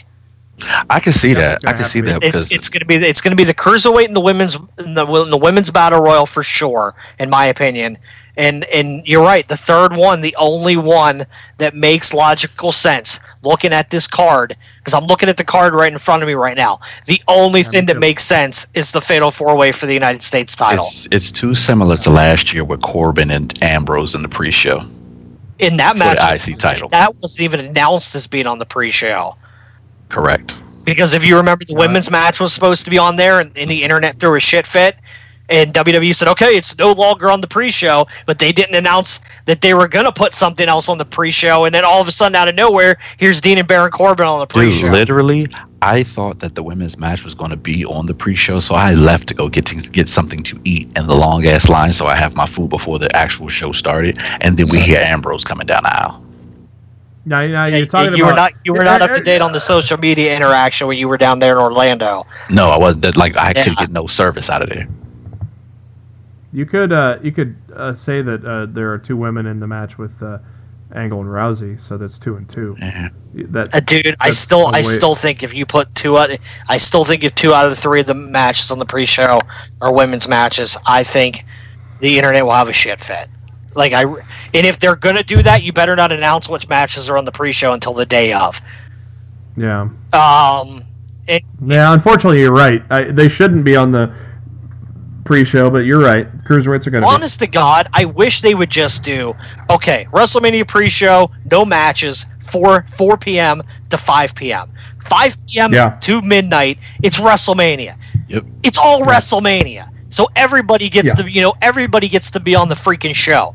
There shouldn't have to be quote-unquote pre-show matches. You can do a mini 1-hour pre-show from 4 to 5, no matches, just talking about everything that's going to be on the show, and from 5 to midnight you can have WrestleMania with all those matches on there.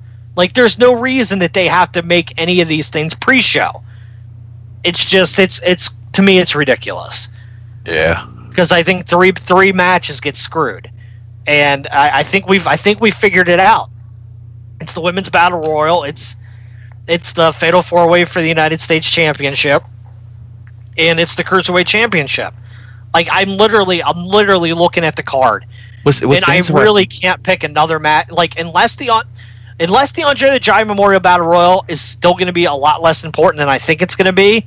Like, with that Andre special coming on 2 days after WrestleMania, I feel like somebody big's going to win. Somebody big that we don't know about yet, that hasn't been announced yet, is going to win that match. Thus, I feel like that has to be on the main card. And so that just throws a wrench into everything. The whole Usos build-up has been that they've never been on the main card of WrestleMania. Right. Can you really dick them over by putting them on the pre-show again? I say no. So it's just this is legitimately the most stacked WrestleMania card I've ever seen. I wouldn't be surprised because I think I just thought about it, and you think about here's just walk with me here. Think about this. Who has got on SmackDown? Who gets the biggest pop when they come out lately? And he just got added to that fatal 4-way. Oh, Rusev. Thank you. And so, but the thing about it is, like, would you rather? I'm just thinking to myself, and I already know what Vince is probably thinking as well. But would you rather hear the Superdome chant Rusev Day, Rusev Day, Rusev Day on the main card, on the main show, or in the pre-show when everybody's still filing in? Vince doesn't care because to him, Rusev ain't over. It's Rusev Day that's over. My point. So, I mean, I think that's the pure disrespect to that guy and the hard work that he's total done. Disrespect to him. It is. You know what I mean? And every time, dude, as many shows that I've been to in like the past year or the past 6 months, like everything is Rusev Day, Rusev Day. Even at Ring of Honor, Rusev Day, Rusev Day. Yeah, that guy is organically got over with the crowd. And WWE just refuses to accept it. It's the Daniel Bryan thing all over again. Mm-hmm. You saw the Flip Gordon video, didn't you? Yeah, where he they had some kind of Rusev Day chant or whatever for Flip Gordon or something. I can't remember what it was. Oh, he said it was he was happy that today was Rusev Day. Oh, okay. Oh, nice. Yeah. Rusev. I know Rusev retweeted it and said sign him WWE or something like that. But yeah, dude, I'd even be happy if they just I just need 2 matches. That's it. Yeah, drop the pre-show down to 2 matches. Do the women's battle royal and do the cruiserweight title match. Yeah, Vince is in control. You know they won't. They're just gonna stick to what they did. Jesus. Dude, you also got to keep in mind that I've heard heavy rumors over the past couple days that The Rock's coming into WrestleMania to do something with Elias. Yeah, which will be awesome. Lord. And if that's the case, that's going to be a good 15 to 20 minute segment in itself. So, it's so difficult to figure out what they're going to do with all that. If that Andre the Giant Battle Royal is on the main show, because I heard, other than Joe, I heard somebody else was cleared, and it would make sense for him to win. But Big Cass. Yeah. Huh? Who's that? Big Cass. Yep. Oh yeah, Big Cass. Yeah, Brother Nero too. Yeah. But to me, it just makes the most sense for Cass because he was just getting out on his own before he got hurt. And he's a giant. Right, there it is. And they can make him a babyface or a heel now. You don't have Enzo holding his hand anymore. Honestly, I would just let Matt Hardy win the Rumble and call it a day. But I don't think that's going to happen. Well, you know what that would be. That would be wonderful, yes. Okay, let's quickly go over some television. Impact Wrestling. Trevor Lee took on Falaba. Falaba, he got us off the circle game, so he owes us all a punch if we watched Impact this week. Seidel defended his X Division title against Rohit Raju, and of course he gets the victory there because Josh Matthews is now his manager, so that made sense. Ali defended her Knockouts title match against Sienna and came out victorious. And then the main event, I have not seen yet, but I've heard was a tremendous brawl, according to Stu at PW Insider, between Congo Kong and Abyss in the Monsters Ball match, with Congo Kong coming out on top. And then they closed the show with Feaster Fired. Briefcase number 1, Moose, gets a world title shot, so congrats, Moose. Case number 2, Petey Williams, he gets an X Division title shot. And now we're down to the final 2 cases. They open them simultaneously. And actually, no. It came down to Moose and Carter. Why the hell did... Okay, Eli Drake gets a tag team title shot. I don't know why the hell I was reading otherwise. Yeah, Moose had case number 4, which was the world title shot. Carter had case number 3, which was the NXT case. But anyways, we all know EC3 fired. Big surprise. Oh my god. I'm shocked. Oh my god. He shakes JB's hand. Did you see the picture that he put out, that EC3 put out on the internet this week? No. Yet. Oh. With the case that said NXT in it.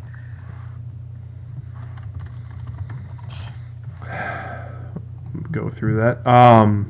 Afterwards, Brian Cage comes out and drops the old drill claw on EC3, and so that's the last we see of Yes, I see. Oh, I did see that one. Yes, that was funny.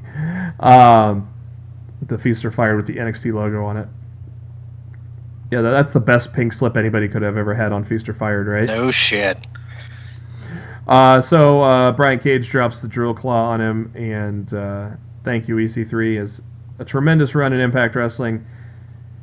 And now we get to see him on NXT. Better yet, fighting for the North American title. Mixed Match Challenge this week was the winner of the fan vote, the Boss Club.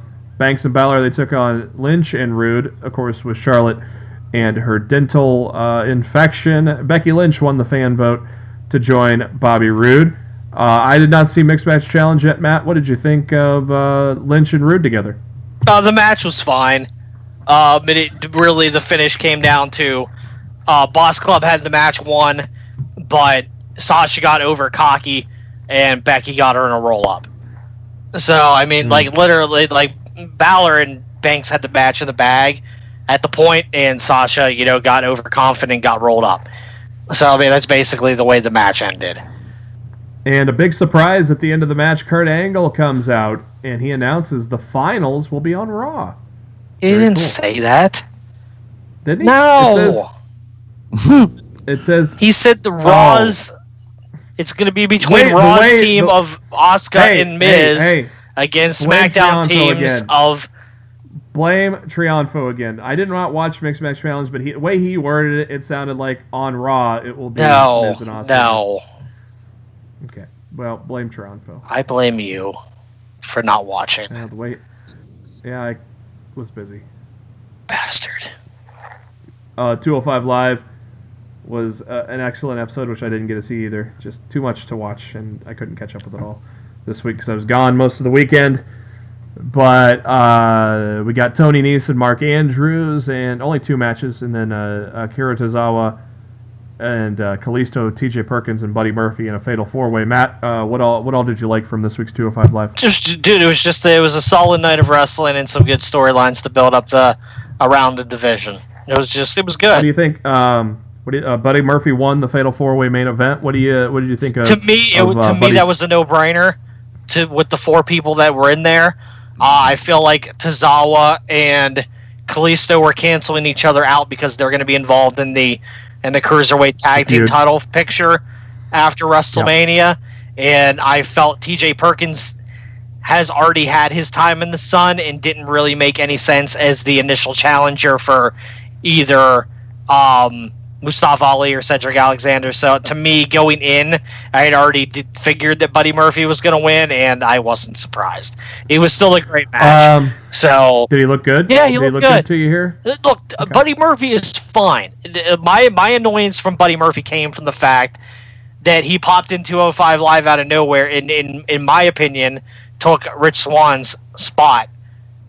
And that Swann should have been back for that tournament, and then they released Swann 3 days later. I still think he'll be back in WWE within the next year and a half. But Raw this week, Heyman and Lesnar kick it off. And what is it that is just not clicking with Heyman and his promos? You said they're just not good to you on this run. I thought it was fine. I didn't think it was an epic promo by any means. But you're saying overall it just hasn't been there for Heyman. Why do you think that is? I honestly don't know, and I wish somebody could tell me and pinpoint what it is. But there's just something about Heyman's promos on this build-up to this match with Roman that aren't hitting home with me. And I can't pinpoint why, and I don't understand it. I'm normally one of the biggest Paul Heyman promo fans, on the planet. But these promos that they're doing for this match that Heyman's cutting, they're not doing anything for me, and I don't know why. But to me, I think they're just very uninspired promos, and maybe it's just because Heyman knows, hey, me and Brock are out the door in a few weeks, and who gives a fuck? I don't know, but to me, they're not connecting with me like a Paul Heyman promo normally does. Mm-hmm. What do you think? To me, more so, you think when it was first announced, even from when Roman won the Elimination Chamber, I believe, his promos after for 2 weeks. I mean, Roman's promos are basic. It seems like he's still working on it, but they were pretty good. I like this Roman where he's calling them a bitch as this, that, and other. So you know who Brock's mouthpiece is, Heyman. So I think the expectations for him to come back at Roman were set high. Oh yes, Heyman's gonna shut him down, and he didn't. Yeah, that's a great point.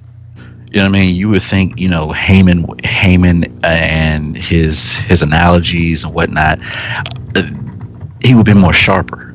And if you look at the battle of the promos, Roman clearly won. Yeah, that makes sense. Yeah. And in the last 2 weeks, they made a bunch of steps good forward with Roman 2 weeks in a row, and I feel like the last 2 weeks they've taken all those steps and they've gone all the way back. Like they've booked Roman so terribly the past 2 weeks because Roman is not the baby face that gets the fan support by getting his ass beat. Roman is the baby face that gets the support by being the fuck all badass. and the guy who gives no fucks. And I feel like they totally ambushed their own booking in the last 2 weeks, and I feel it's going to be really important to see how they handle Roman on Monday going into WrestleMania, because I think that will truly determine the overall reaction that he's going to see in New Orleans that Sunday. Well, think about it, Matt. Remember when Roman was feuding with Braun? Like, Braun beat his ass for a couple of weeks straight, and then Roman finally it got Braun over. Right, exactly. But yeah, that's the whole yeah. Right, but you got to think about it. With WrestleMania being next week, and Roman getting his ass whooped 2 weeks in a row, you already know they're going to book on Raw him beating the shit out of Braun. Mm-hmm. You already know, just to give some type of. It's going to be that pull apart brawl where everybody pretty much, in the locker room. So they got to go all hands on deck pretty much to feed that feud. Yep. I hope you're right. I hope you're right. I hope they don't fuck it up 3 weeks in a row. I mean, everybody has known for a year now that Roman's going to beat Brock because Brock is on his way out the door. So we've known this since last summer. With that being said, let's just not play tug of war. Pretty much, just let it be what it's going to be, and Roman's going to beat Brock. Brock's going back to the UFC. Leave it at that. But fucking tug of war for the title 3 years ago or whatever that was. Jesus. Good riddance, Lesnar. Don't let the door hit you in the ass on the way out. So basically, they played it as Roman was not there, but he walked in through the crowd, no music, no nothing. I went to attack, but Lesnar got the upper hand and beat the living shit out of him again with some chairs and then an F5 onto the steel steps. Nia Jax took on Mickie James, a little 7-minute match, nothing much here, just basically Jax blowing off some steam from Bliss and Mickie making fun of her. And so, of course, Nia Jax gets the win there. Bliss tried a cheap shot at the end of the match, but that did nothing on Nia. And Bliss bailed out, and Nia called her a bitch. And I think I told Matt this on Twitter. Nia called her a bitch, and then 5 seconds after she said that, Vince said, "Bleep it." A little late there, buddy. Look, if they only do 2 matches on the pre-show, this match, they could book this in Ultimate Warrior Honky Tonk Man fashion, and they could do this match in a minute. They legitimately have Nia come out and just squash Alexa Bliss in a minute, and do a title change and move on. And honest to God, I wouldn't mind it a bit. Honestly, I think I'd love it. So. I'm just saying that's totally possible if they're short on time, like in the middle of the show, and this is scheduled for the middle of the show. They could easily book this as a squash and have Nia just kill Bliss. I'm with it. Video package aired of Triple H and Stephanie McMahon training for their match against Kurt and Ronda. I really liked this video package. I don't know what you guys thought. I kind of liked it. Darryl? It was pretty good. I think the best part of it was Stephanie doing her trash talk. You know what I mean? Yeah, that just made it very, very interesting. I liked both weeks' training packages with Kurt and Ronda last week and the response this week, and now they're gonna all meet up in the ring next week on the go home show. I think this feud has been built particularly well. And it's because, what a surprise, Triple H is involved, so he's not going to let old man Vince fuck with his shit. So, clearly this match has been built properly. Hey, look, Cruiserweight's on Raw. It's been a while. Poor Cedric came out to crickets. Unfortunately. The 2 guys in the title match, Alexander and Ali took on TJP and Gulak, of course. The guys in the title match are going to get the win there. Don't worry about it. But, of course, the big thing there, Alexander hit the lumbar check, and Ali blind tags in before he hit the lumbar check and then hits the 0-5-4 for the victory. Pretty quick match, only about 4 minutes. Miz TV got interesting. We all knew what was coming, but it was still interesting to watch as it appeared that Dallas and Axel were going to turn on Miz, but we all know any better. And Swerve. I saw this Swerve coming from a mile away. Yep, we all did. Still, it was an entertaining segment, I thought. But yeah, the last thing you want to do at this point is throw Axel and Bo back into obscurity. It wouldn't make any sense to have them split up with Miz right now. Not at all.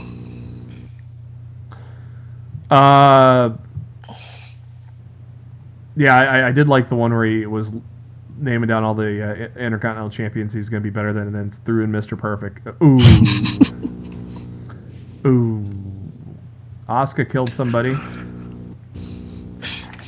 Her promo with Charlie Caruso lasted longer than the match. I thought the promo wasn't bad, to be honest.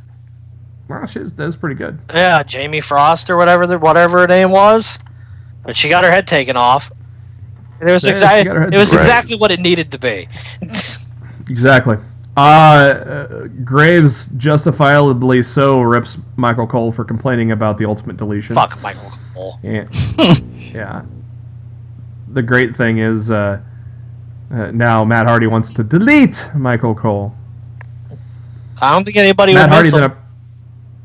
Then Matt Hardy gets on the screen and talks about how he is going to enter himself in to the Andre the Giant Battle Royal so he can impress.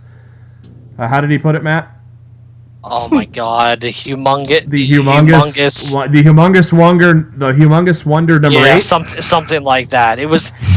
I can't do it justice, but it was fucking funny as hell, and it popped to me so hard on Monday, and I feel like they completely wasted like a follow-up to the Ultimate Deletion with what they did with Matt on Monday, and Bray for that matter. Right. Like I just feel like they completely just. I guess they're just gonna wait to advance that storyline until after WrestleMania. But to me, I just feel like, Bray, Matt, you had your WrestleMania last week, so you guys are afterthoughts for the next few weeks. And to me, that's kind of a shitty thing to do. But what can you do? I guess. Bayley and Sasha backstage in the locker room talking about things, and it led to a kick-ass brawl. I like this one, Matt. Oh no, the pull-apart brawl was long overdue. And the great thing about the way these two have gone back and forth over the last few months is, depending on your point of view, either one of these can be the face and either one can be the heel. It just depends on your opinion of the situation as you see it. And I think that's another thing that makes it work so well. It sucks for them that the WrestleMania card's so stacked that they have to, condense their feud into the Battle Royal. Which will probably be on the kickoff show. Probably. Cesaro and Sheamus, the Bar, come out demanding to know who Strowman's tag partner is so they can prepare for Mania, and Strowman called them some whiny babies. And all you got to do, Sheamus, is beat me, and I'll tell you who it is. And that led to Braun Strowman against Sheamus, and a lot of offense by Sheamus in this one. I liked it. I thought it was good. But we all know what's going to happen. A little running power slam. Good night now. Braun Strowman with a win. The reveal is either going to be next week or not until May. They got to do it next week. I don't want them to hold off until Mania. I don't know. Mania, have a surprise at Mania is kind of cool, but I don't know. What do you think, Matt? It depends on who it's going to be. If it's going to be somebody huge, by all means, hold it off till Mania. But if it's going to be a disappointment, just announce it on Monday and get it over with.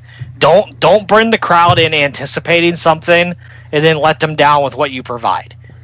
So to me, it's going to be very importantly depending on who it is, when you choose to announce it. Who would you want it to be, Darryl? I don't know, really. Like, I'm torn. Between? I want it to be Joe. Yeah, so do I. Like, I want it to be Joe, who's the... But like you said with the Hulk Hogan thing earlier, that would be a cool moment. You know what I mean? It would be a massive surprise and an easy way to keep the titles on the Bar. Right. Because Braun and Hogan clean house, and the Bar's like, oh, we had enough, and they're going to take their titles and walk away. But everybody will quickly forget about that when they hit the Real American and Braun has a pose down with Hulk Hogan. Right. Seriously, that makes Braun. everybody will forget that the match ever happened, and Braun will be an even bigger star going into Raw the next night than he was before. I mean, it really all depends on if they want to change the tag titles or not. Also is who his partner's going to be. If they want to change them, you put Joe in there. If you don't, you put Hogan in there. You really can't go wrong either way, depending on what you're trying to accomplish. Now you see when I was so torn. There could be option C that we have no idea. Yeah, they could do something completely asinine at everybody's face palms. Yeah. Yeah, I don't know. I said to me, Matt earlier. They could go the comedy route and have it be James Ellsworth. Jesus Christ. That would be phenomenal. I didn't need to bring anybody else, so I got this guy because he wanted to get these hands before anybody else. Full circle.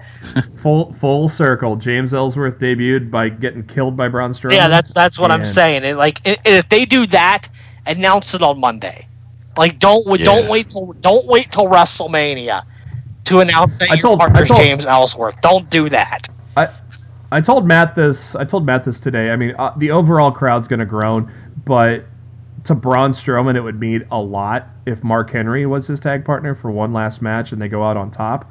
I don't like that at all. No, but Braun would love it. That's the thing. You don't induct someone into the Hall of Fame and then win the tag titles the next night. Because you can't do the same finish with the Bar walking out. Because what are Mark Henry and Braun Strowman going to do in the ring afterwards? You always have the Hogan go-to pose downs always there. What are you going to do with Mark Henry? The Hogan thing makes the Hogan thing makes a lot of sense just because it's going to be a major moment. His first time back in almost 3 years. So. And don't get me wrong, I'm happy as hell to see Mark Henry going into the Hall of Fame. But normally, once you're in the Hall of Fame, you're really not working anymore. So, I don't know. I'm just saying, what else are they going to do? I'm looking at all options. Well, they have. So let's hope they take advantage of them. Yep. The club takes on the Miztourage about 5 minutes. The club has been looking phenomenal lately. I think they're going to be on. If the Bar do that walkout thing, I think the club will be next up for the tag title chase. After Mania, because they're showcasing. They're showcasing. Right now, they have the Bar scheduled to face the Hardys at the Greatest Royal Rumble. I mean, that's the card subject to change, of course, because you can't give away the WrestleMania results.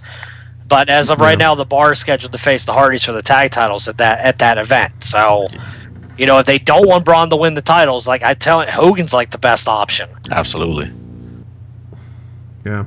And, like I said, they've been showcasing Carl Anderson a lot more lately, which is great. He fucking deserves it. Mm-hmm. Elias is in the ring, doing his usual thing, getting the crowd to pop for him until he trashes Cleveland. The Browns did go 0-16, to be fair.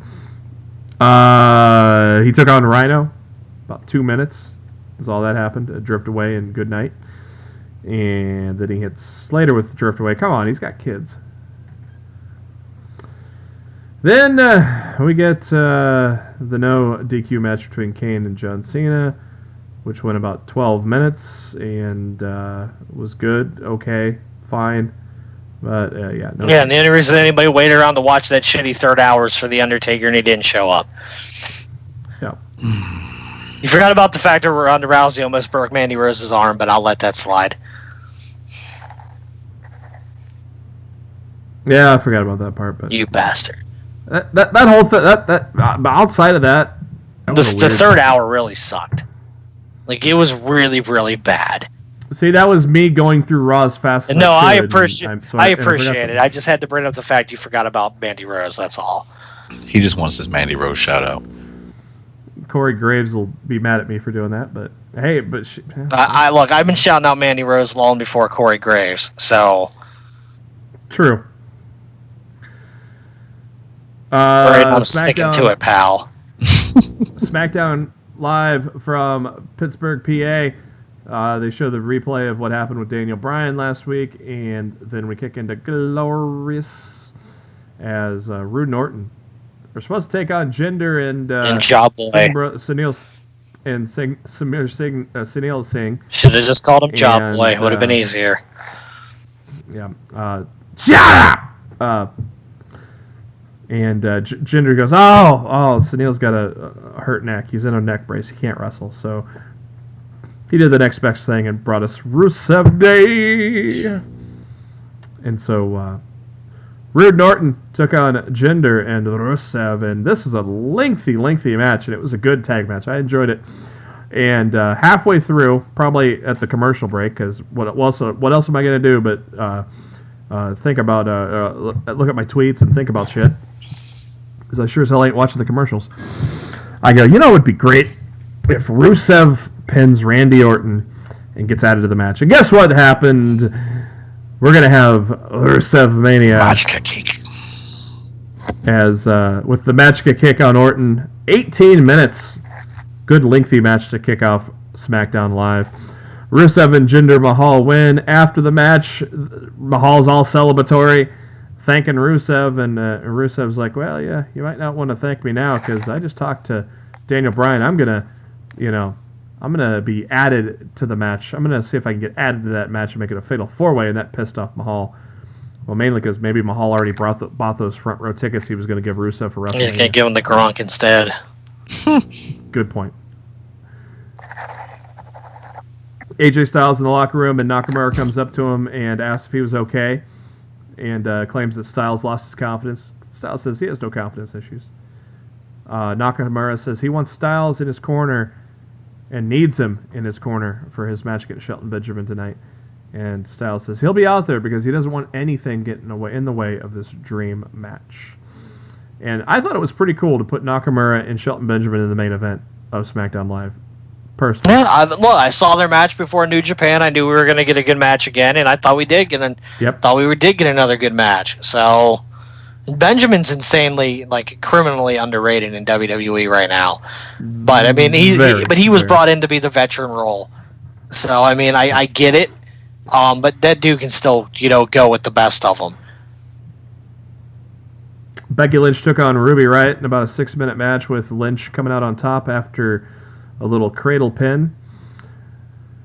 Not much else there to tell. Just a couple of women that are going to be in the Battle Royale. Daniel Bryan comes out to start the top of the hour, the second hour. Loud yes chants. Daniel Bryan's got a new shirt. Go to WWEshop.com. Go get it. Bryan said last week was one of the greatest moments of his career, because for so long he finally got the news he'd been waiting for. Now he can continue doing what he loved to do for over 16 years. And talked about all the support he got from the fans, which led to another Daniel Bryan chant. Bryan says he still has a job to do as general manager of SmackDown Live. He said it 1,000 times. SmackDown is the land of opportunity. And he proposes to give Zayn and Owens, who weren't there, one more opportunity. Fans were chanting no, but Bryan said this is his proposal. Zayn and Owens face him and Shane at WrestleMania. That got the crowd turned around to a yes chant. Bryan said due to complications from Sami and Kevin's attack, Shane is hospitalized, but Bryan has good reason to believe he'll be ready to go. Hence, the diverticulitis is probably kayfabe. Bryan added that if Shane and Daniel win, Sami and Kevin are gone for good. And if they beat Shane and Daniel, they will be reinstated to SmackDown Live. Matt, does this tell you that Bryan and Shane are going to win and Kevin and Sami go to Raw? Oh, they could play it off either way, or Shane takes the pinfall and they get rehired back to SmackDown. Yeah, well, you said it yourself. You don't want to see Bryan take the L on. I don't, but it certainly seems like it's a possibility. The stipulation. That's the great thing about it. That's the great thing about it. We can see both ways right now. We don't have a clear cut pick on what's. The only problem is people are already speculating heel turns in this match. Like Shane turns, Shane turns on Bryan, or Bryan turns on Shane, or some bullshit like that. And I'm already not looking forward to that prospect. I'm really hoping, for the sake of all that is holy, they just give us a regular damn match and win or lose, we can figure out what they're going to do, the next night. If Daniel and Shane win, KO and Sammy can go to Raw and get signed the next night. And if they win, well, they're back on SmackDown, and hopefully they pin Shane and not Bryan. So, if we're doing a turn, I sure as the fuck don't want Shane joining Sammy and Kevin. That makes zero sense. But Daniel in a heel faction with Sammy and Kevin, that'd be interesting. That'd be interesting. Bryan, to me, it's a really stupid decision to take one of your most over people on the roster and turn him heel right now. They're all Kevin and Sammy they're getting quite a bit of booze lately, but I don't know. We'll see what happens. They made it official with the Fatal 4-Way for Rusev.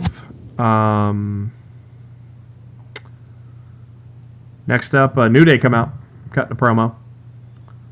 Big E's talking about how the highway to WrestleMania is littered with, or bludgeoned with trash. And Kofi, I think, did his best Jericho imitation. Remember when Jericho called Stephanie a trash bag hoe? Woods used a lot of adjectives to describe how the Bludgeon Brothers are trash.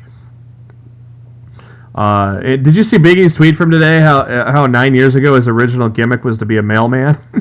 I'm so glad they told him no. What? Yeah, Big E went to management 9 years ago. When he said his first pitch to WWE when he got hired 9 years ago was to be a post office gimmick named Mailman, spelled Melmann, and they turned it down, and I'm so happy that they did.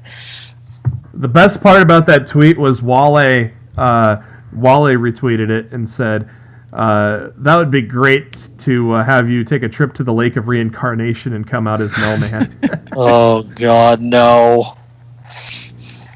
Don't do that to do that to poor Big E. Nah. We throw Big E into the Lake of Reincarnation and he comes back with a 5 count. That I'd be all right with that. Bludgeon Brothers took on the New Day. I fully expected this to not go anywhere, and it did. No contest. The Usos came out and attacked the Bludgeon Brothers. No sense in it was exactly what it needed to be to finally officially set that match up. In the middle of SmackDown Live, as if Sami Zayn's not there, but Sami Zayn was backstage tweeting. Basically, I don't know if he was at the building or not, but he was definitely live tweeting during the show. Yeah, he tweeted at 8:08 Central, which was just after the second hour started. Daniel Bryan wants payback. We gladly accept. He just made the biggest mistake of his life. If he thought what we did to him last week was bad, just wait and see what we'll do to him after publicly firing us. WrestleMania will be the worst night of Shane and Daniel's lives. I seriously think there's a heel turn coming. I love heel Sammy. Heel Sammy's great. I mean, it got him into the main card, main event. I swear there's a heel turn coming. If it's Shane, I'll be like, what the fuck? Makes no sense. Daniel Bryan makes a lot of sense. That's true. Daniel Bryan makes a hell of a lot of sense. There's a lot of history with those three guys, so I want them as a faction would be fucking great. And they could feud with like AJ Styles and Nakamura, and I think that I just booked some good stuff here. I just think it's a terrible idea, as over as he is right now, to just immediately turn him heel. I agree, but it's Vince, so I feel like it's coming. Tyler Breeze and Dolph Ziggler match. I got excited for that, and then found out it lasted 2 minutes. I don't know why the hell Fandango was doing running around the ring. I don't know. Seriously, I wish we had a legit Ziggler and Breeze match, like 10 minutes. That would have been great.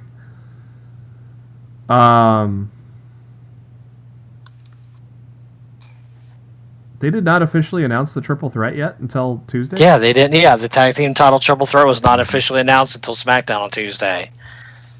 I guess when you expect it was one of those, we all think it's going to happen, but it was waiting for the formality of them announcing it, which it was. Is it me, Tuesday. or Would this match have to stand? To me, I would believe you add another stipulation to that match because we're already bombarded with so many triple threats in that card already to make that match a ladder match or some other type of match where, because of how the Bludgeon Brothers have beat the crap out of both teams, like no holds bar or, some type of extra stipulation just to make the match cooler. I'll tell you right now, you put a ladder match stipulation into any of these matches at WrestleMania, and it could open the show. And that's my point. When we had a ladder match last year. I can't remember. We had one in Dallas. Yep. And we had one in San Francisco. You had a ton of them in the Money in the Bank era too. Yeah. So personally, if you do a ladder match, I want it to be Miz, Balor, and honestly, Rollins. I would like the tag match to be better. And that's what I want. I want. And also, it would not hurt the Bludgeon Brothers to lose that match. But I think they're gonna win anyway. I'm just saying, if the Usos and the New Day are going to win, it would not hurt the Bludgeon Brothers to lose in a ladder match. They didn't get pinned, they didn't get submitted. They just lost a ladder match. Which I honestly think if they make that a ladder match on SmackDown next week, boom, right there, that's your opening. That opened the show, right? Because you open the show with a ladder match, it's always a guaranteed hype train right out the gate. People love the motherfucking ladder matches. They did it in San Francisco. And those three teams can kill it. Oh yeah, dude, when Daniel Bryan won the Intercontinental title in San Fran in that ladder match, and that was a killer open to that show. And then in Dallas, they opened with the Intercontinental title when Ryder. Exactly. They can easily do this. And to me, the more people in a ladder match, the better. That's why I kind of don't want it to be Miz's match. I don't want it to just be three guys. Yeah, it makes sense with at least 5 or 6 guys. It would have made more sense if they would have put more people in Miz's match. Like if they could have thrown Matt Hardy in there after the Ultimate Deletion. Like, hey, I've won the Great War. I deserve a great championship match at WrestleMania. Mm-hmm. Kurt could have thrown him in there, and maybe we would have seen Bray's new gimmick thrown in there, and they could have thrown somebody else in there, and they could have made that a ladder match. They could have thrown Elias in there, too. Right. I disagree that you have to throw a bunch of people in to make it a great ladder match. I mean, Shawn Michaels and Razor Ramon had a great ladder match at WrestleMania 10. There was 2 people. I think a triple threat with those 3 guys involved would be perfect for a ladder match. By today's standards, for entertaining ladder matches, you need at least 4 people. At least. Yeah, I disagree with the 3 involved. I just honestly think we have too many multiple people matches, whether it be that fatal 4-way or the 3 triple threats that we have. You got to squeeze everybody in. I mean, just give one of them a ladder match or something. That's one thing I will give Vince credit for is Vince does when WrestleMania comes around, Vince does his best to try to get everybody on the show. Right. So that's at least there's now the 2 battle royals. That's why you get a whole bunch of multi-man matches every year. But honestly, looking at this card, can either of you tell me the last WrestleMania where we've had even though there's a bunch of multi-man matches, can anybody tell me the last WrestleMania where we had a card from top to bottom as good as the one we have this year? Because I can't think of one. And with everything, and with all those multi-man matches, the 2 title matches are 1 versus 1. Lesnar Reigns, Styles Nakamura. Yeah, I seriously, I can't think of the last time a WrestleMania card has been this stacked from top to bottom. And I think that's a good thing. I am super excited for WrestleMania this year. It's something about the magic of WWE in New Orleans that they put on just really good WrestleManias there. Dude, that whole weekend is just loaded. Yeah, man. Yeah. Into SmackDown this week, Nakamura and Shelton Benjamin went about 9 minutes. Very good match with those 2 guys. And after the match, Gable and after the match, I just got lost here. Styles was jumped by Gable and Benjamin. Yep. Nakamura ran them off. And Nakamura fought him off by himself. Yep. And then he did the most hilarious thing Nakamura has ever done on WWE TV. Yeah, after he chased off Gable and Benjamin, Nakamura acted like he was going to nail AJ with a Kinshasa. Instead, he stops and yells, "Knee to face!" and then pats AJ. It was so, dude. It was. I was rolling. I was laughing so fucking hard. That was hilarious. Hilarious. Great SmackDown as opposed to Raw overall. And Raw had some good moments, but this is WrestleMania. It just, look. If Raw would have just been a 2-hour episode and the third hour didn't exist, it would have been a fine episode of Monday Night Raw for like June or July, or just like a random month. But 2 weeks before WrestleMania, this was not a road to WrestleMania Raw to me. Like this wouldn't even have been a good lead into Battleground episode of Raw, let alone WrestleMania. So am I the only one that hates that we're getting Balor versus Rollins on Raw Monday? Like, I feel there's no reason these guys should be facing each other one-on-one. Going into I think WrestleMania. the Miz Daraj. I think it's gonna be no contest. Miz Daraj jumps in. They beat the crap out of him. Miz and Miz. Yeah, I just don't like the fact that that's the one announced match we have for Raw next week is Rollins versus Balor. I just something about that. It's like I bet they 6 days before WrestleMania. It's probably just gonna be like the tag match on SmackDown. They're gonna battle for 5-10 minutes, and then no contest as Miz and Miz Taraj come in. So, all right. So lengthy show, but it's WrestleMania, baby. Oh, that time of year, man. Darryl is heading to New Orleans in very soon. Darryl, where all are you going to on your trips? I'm actually going to check out one of the indie shows. I'm looking at that Rev Pro show. I think it's Friday afternoon or something like that. But it's a pretty good card with Will Ospreay and Zack Sabre, and I believe Tomohiro Ishii's on it too as well. I might check out Access, Supercard, and Mania, of course. But the highlight of my weekend is they announced at WrestleCon I get to meet Stone Cold Steve Austin. What? Yeah. What? Stone Cold. Beer. What? What? But yeah, that's probably one of the highlights. But I mean, for the most part, when I went last year, I did a lot of wrestling things and whatnot. But going this year, I want to actually check out the city of New Orleans, do a little bit more tourist stuff than actually wrestling stuff. It's a great city, man.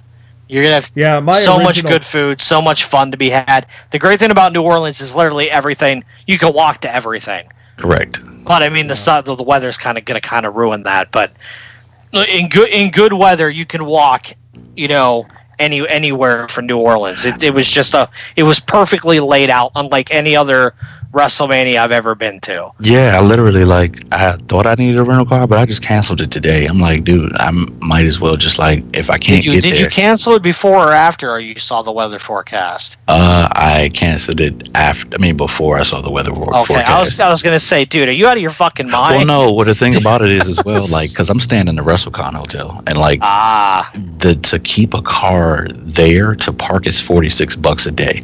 Not doing it. God. Not doing it. Yeah, you're going to be making good use out of your Bullet Club umbrella, my friend. Yeah, I mean, for the most part, I just, I wanted to spend time on Bourbon Street and do a couple other things, but, hopefully the weather, I hope that's a wrong prediction or the weatherman is drunk or something. Yeah. Hey, there's still a 20% chance, and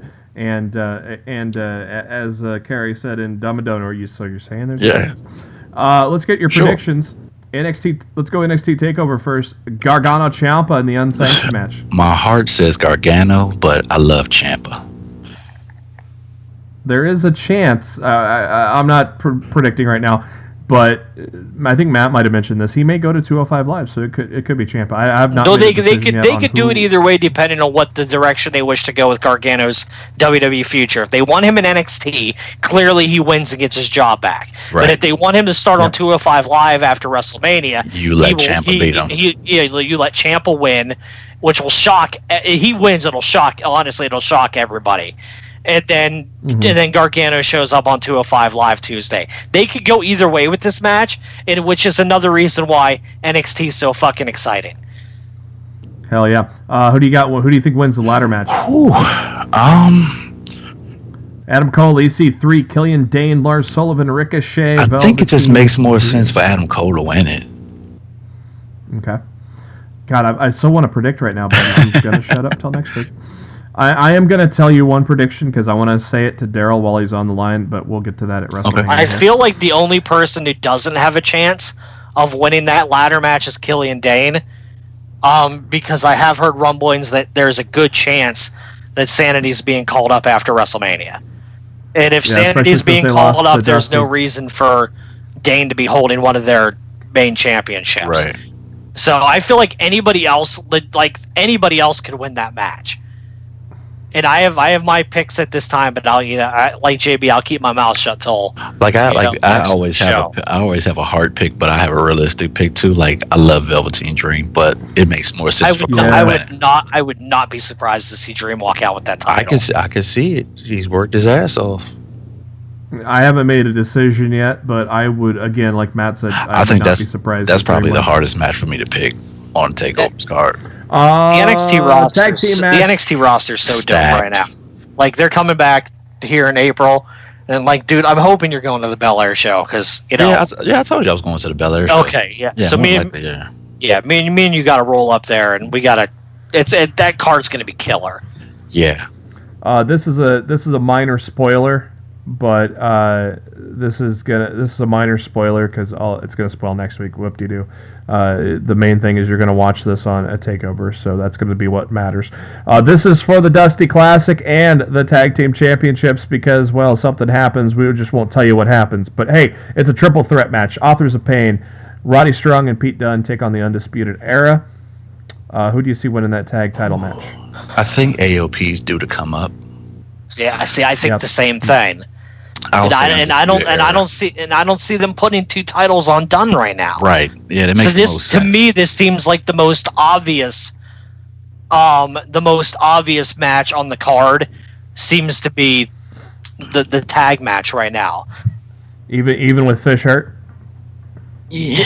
I see. The thing is, Cole's the big wild card in this. Right. Is he working? If he wins one, both? Or right, he's going to win one or the other. I could see NXT put two titles on Cole. Or Cole says, "Hey," Cole's like, "I'm just gonna do the ladder match. Don't worry about it, Riley. I got somebody for you." And they bring out Dijak, and they have Dijak and Riley win the tag titles for the Undisputed Era. That I could totally see that happening. Or Cole and Riley win the tag titles and Cole is out of the ladder match and somebody we don't even know or expect is in the ladder match. It could be Dijak. I don't fucking know. But I mean, Cole's the big wild card at Takeover in a week and a half because we're not really sure how he's number booked and what they're going to do. It's a great mystery. I love it. I'm excited. I can see them using the Undisputed Era as more so like the New Day of the Freebirds, whereas anyone can hold the title and he just holds it until Fish comes back. Well, Fish is going to be out. It's a knee ACL, so. I could see Riley and Dijak holding the tag titles and Cole holding the North America title. Yeah, and then pretty much monopolizing all the titles and trying to go after Aleister Black to get all the titles. Like I could totally see that happening. I threw this out here last week. It's kind of far fetched, but it makes sense because he's an ROH guy. Roddy turns on Pete Dunne and joins the Undisputed Era. Now with Fish being hurt, it makes sense, but also Dijak makes sense. They're all ROH. But then who's tagging with Dunne? Somebody's gonna they can't just like he's in the match on him in the match. Yeah, but then Roddy's not on the team. Roddy's still officially on Pete Dunne's team. He can't just officially he can't jump teams in the middle of a match. I'm not saying he pins Pete Dunne to win the match. He helps Undisputed Era win the match by turning on Pete Dunne. I guess they could do that. I'm not thrilled with it. NXT Women's Championship. Shayna. Baszler. All right. Yeah, because I feel. Speaking of call-ups, I feel Ember's on her way. I think Ember's going to be in the women's battle royal. Well, they're saying the battle royal's open to Raw, SmackDown, and NXT. I think we're going to get. I think we're going to get it. Yep. I think the iconic duo.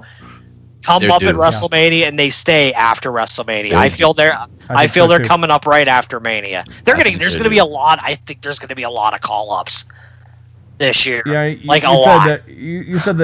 You said the tag match was obvious. I think the NXT Championship is obvious, but let's see what Darryl has to say between Andrade Cien Almas. Yeah, that's a given, but especially when you bring Almas into the Royal Rumble and Aleister Black. Yeah, Aleister Black wins that hands down.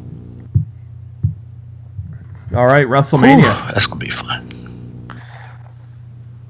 All right, WrestleMania. Daniel Bryan, Shane McMahon against Kevin Owens and Sami Zayn. I'm with you, JP. That heel turn. Who turns? Daniel Bryan turns on Shane. I like it. Who wins the Andre Battle Royal? Who do you want? Okay, so I'll give you two. Who do you want? I'll give you two. My heart says Big Cass, but I won't be surprised if Dolph Ziggler wins.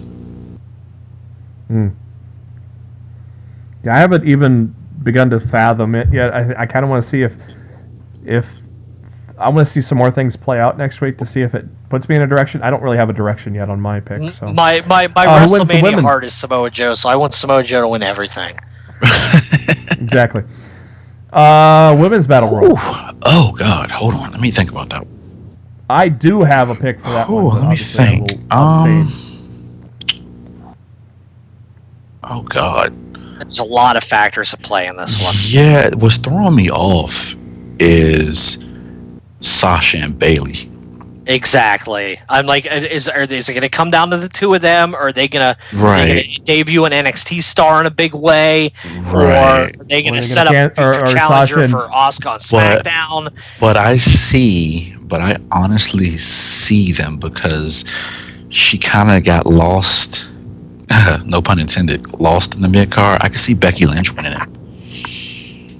She would deserve it if she did. Right. That's why I said. It really is underappreciated. Yeah, I can't honestly see a Ember winning it, or an Iconic Duo winning it, or you know what I mean, or even like the girls in Absolution or the Riot Squad. I would love to see Billie Kay and Peyton Royce win it and refuse to throw each other over the top rope and share.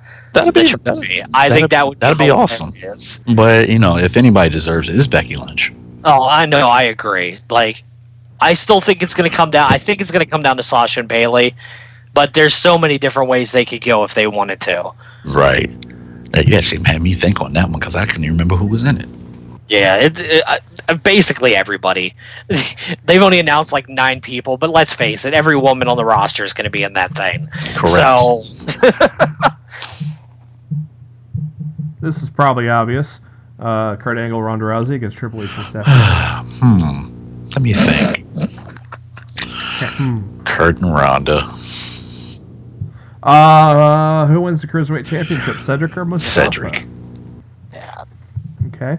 SmackDown Tag Titles, Usos, New Day, Bludgeon Brothers. I'm gonna say Bludgeon Brothers.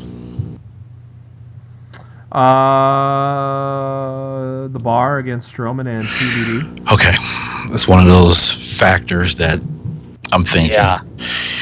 Now I played it out in my head that Samoa Joe could possibly be his partner, but I also played it out in my head because Vince likes big guys, Big Cass as well. Now, the Hulk Hogan thing factor is also awesome, but shit, I'm gonna say the Bar wins regardless.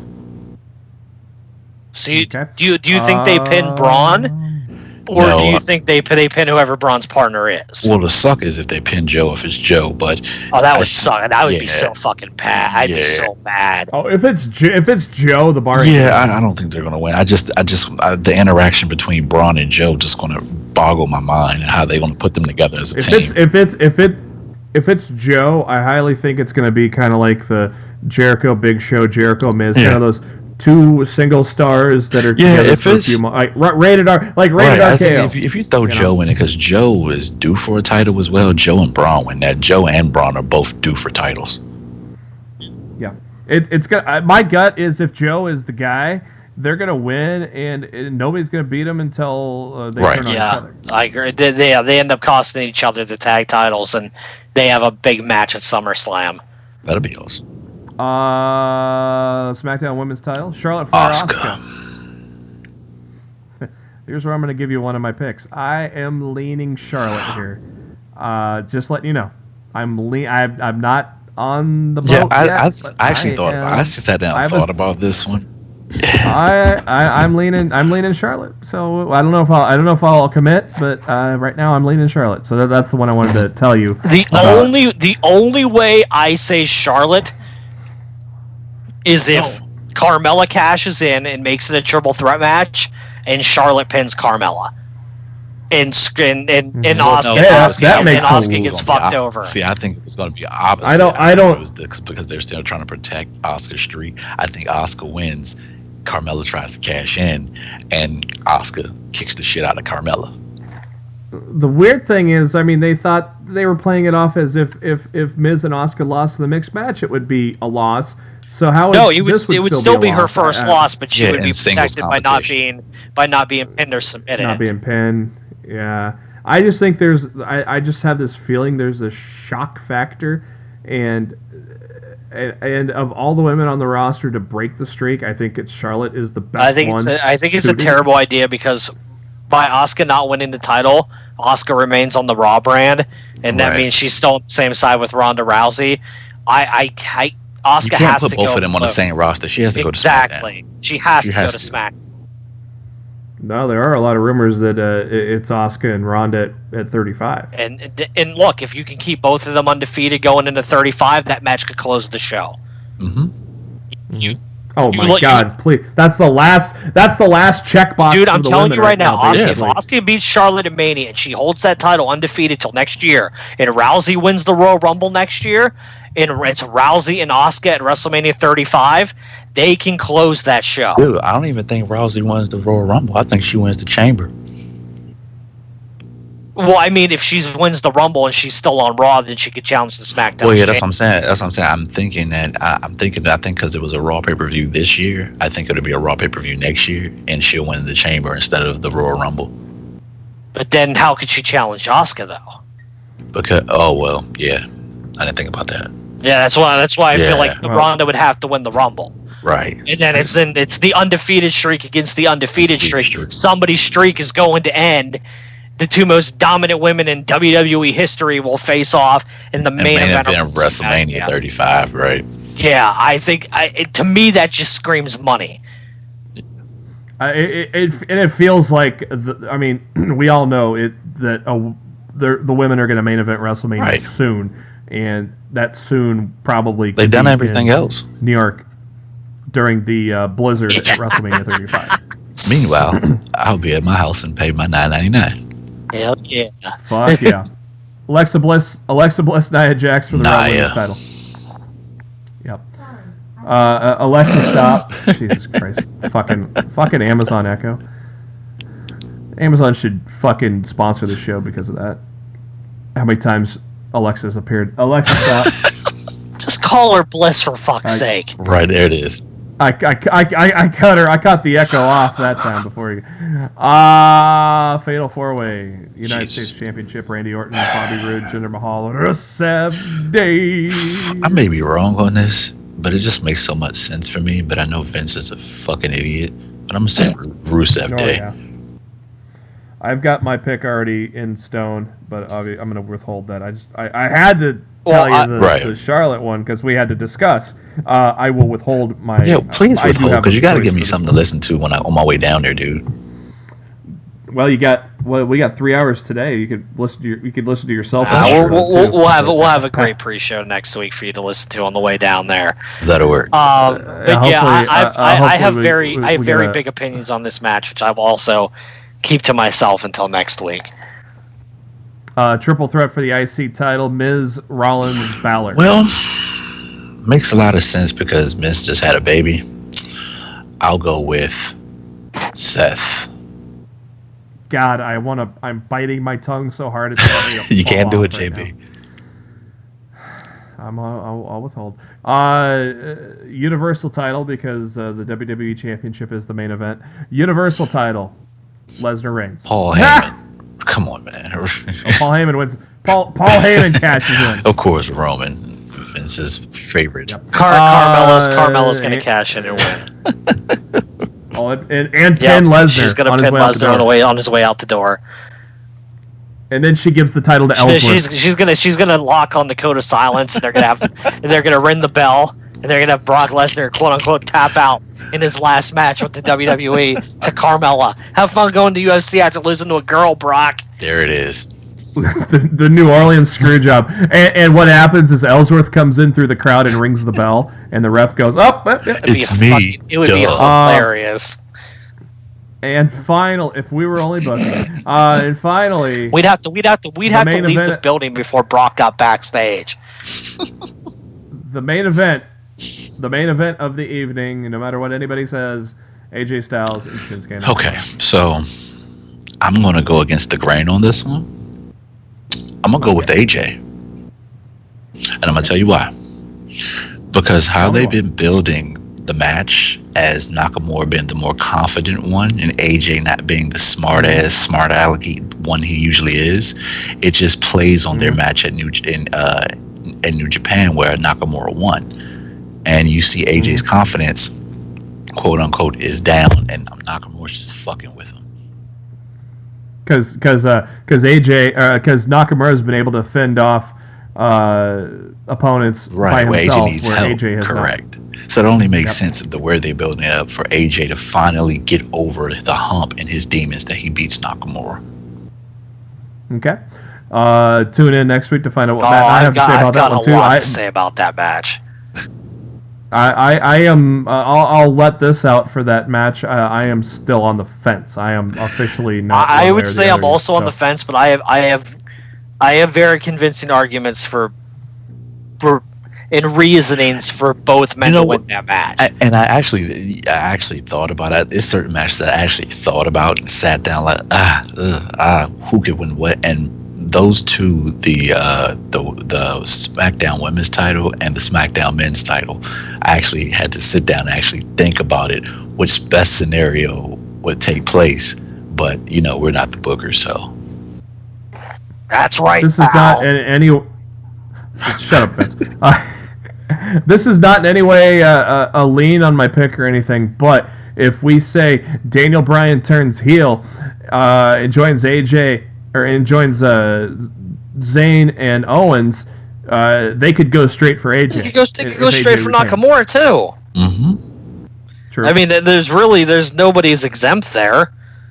Not at all. Well, if they do the dumb thing and have Shane turn, well, they got the history of Shane and AJ. But God, dude, I'm just saying. But like, but then also that stupid shit all the time. The only reason I say Shane.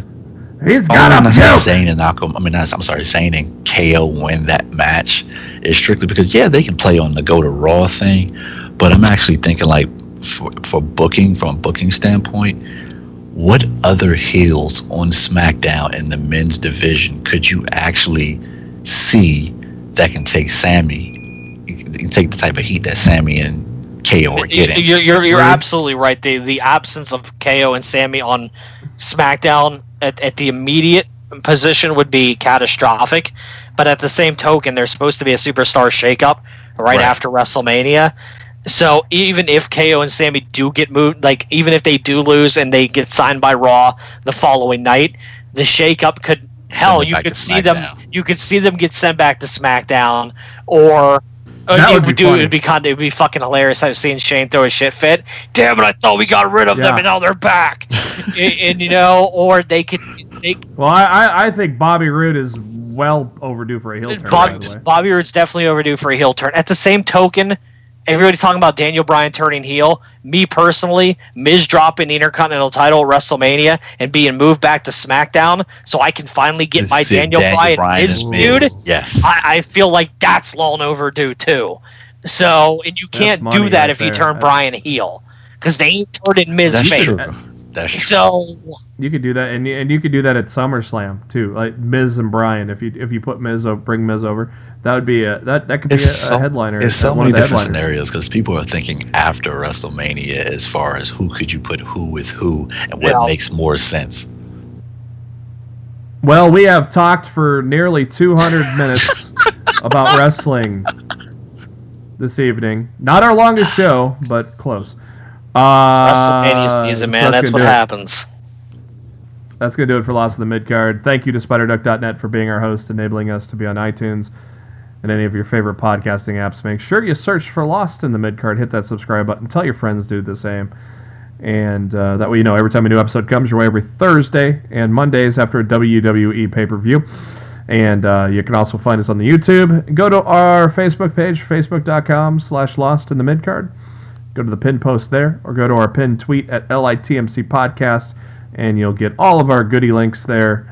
And, of course, on the Twitter, where we share all of the great stuff with the wrestling world there. Matt is on the Twitter at Raw of Showtime. I'm on the Twitter at JB Huskers. Darryl is on the Twitter at No One Like D. And before we ride off into the sunset and do our own go-home show for WrestleMania, first we'll go to Darryl. Darryl, thanks for joining the show. I hope you enjoy your time in New Orleans. We will have you back as soon as you want to be back after WrestleMania to talk about your experiences and also to talk about creative. Sure. Yeah, live thoughts from after the show and some. Yeah, that'd be great. What I'll do for you specifically, Matt, because I know how much you love Mandy Rose. I'll pick the access session just for her, and I'll make sure I'll try to put in a word for you, buddy. I appreciate you putting a word in for me, smart ass. Whatever that word may be. Darryl, what are your... I don't even know what the word would be. I was trying to hook you up, brother. He's killing me over here. Definitely not a good wingman. Darryl, what are your final thoughts as we are heading? I'm looking forward to WrestleMania weekend in a long time. And it's been a long time since I've been excited for WrestleMania with this stacked of a card. Like Matt said earlier, when's the last time you actually had a Mania with every match can steal the show? It's loaded. And not to mention, you have other things going on in the weekend as well with TakeOver.